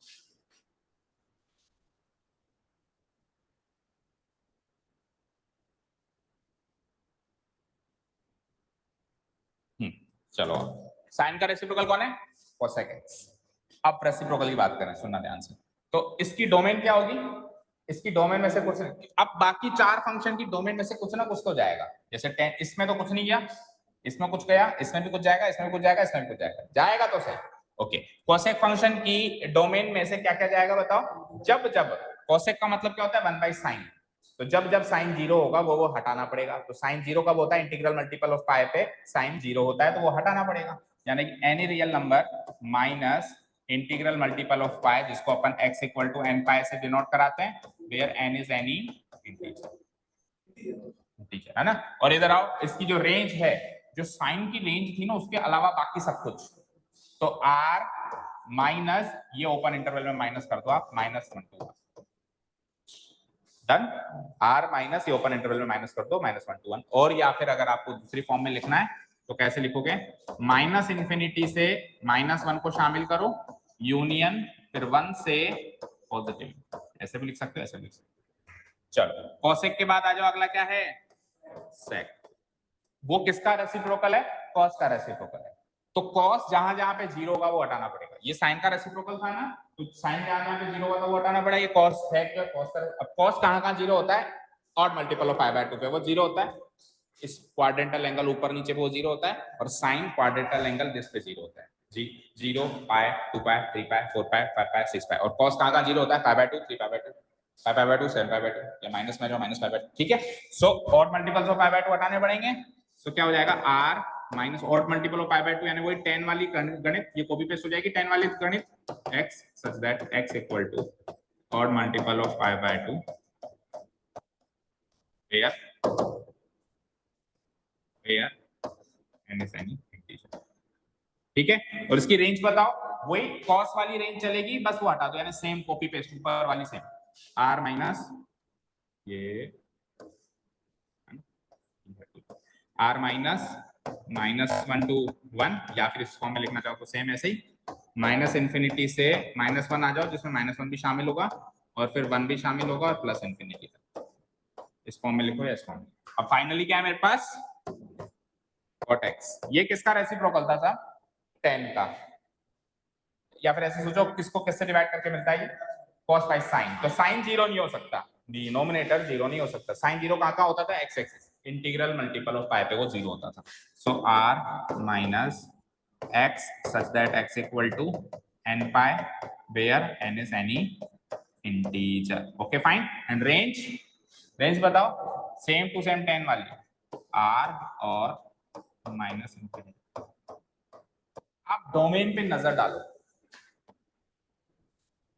दो दो के ग्रुप बन रहे हैं। किस किस के बन रहे हैं? ये दोनों सेम, ये दोनों सेम। क्या रिलेशनशिप है इन दोनों में, इन दोनों में और इन दोनों में? इन दोनों की डोमेन सेम है, इन दोनों की डोमेन सेम है, इन दोनों की डोमेन सेम है। क्या रिलेशनशिप है इसमें, इसमें और इसमें,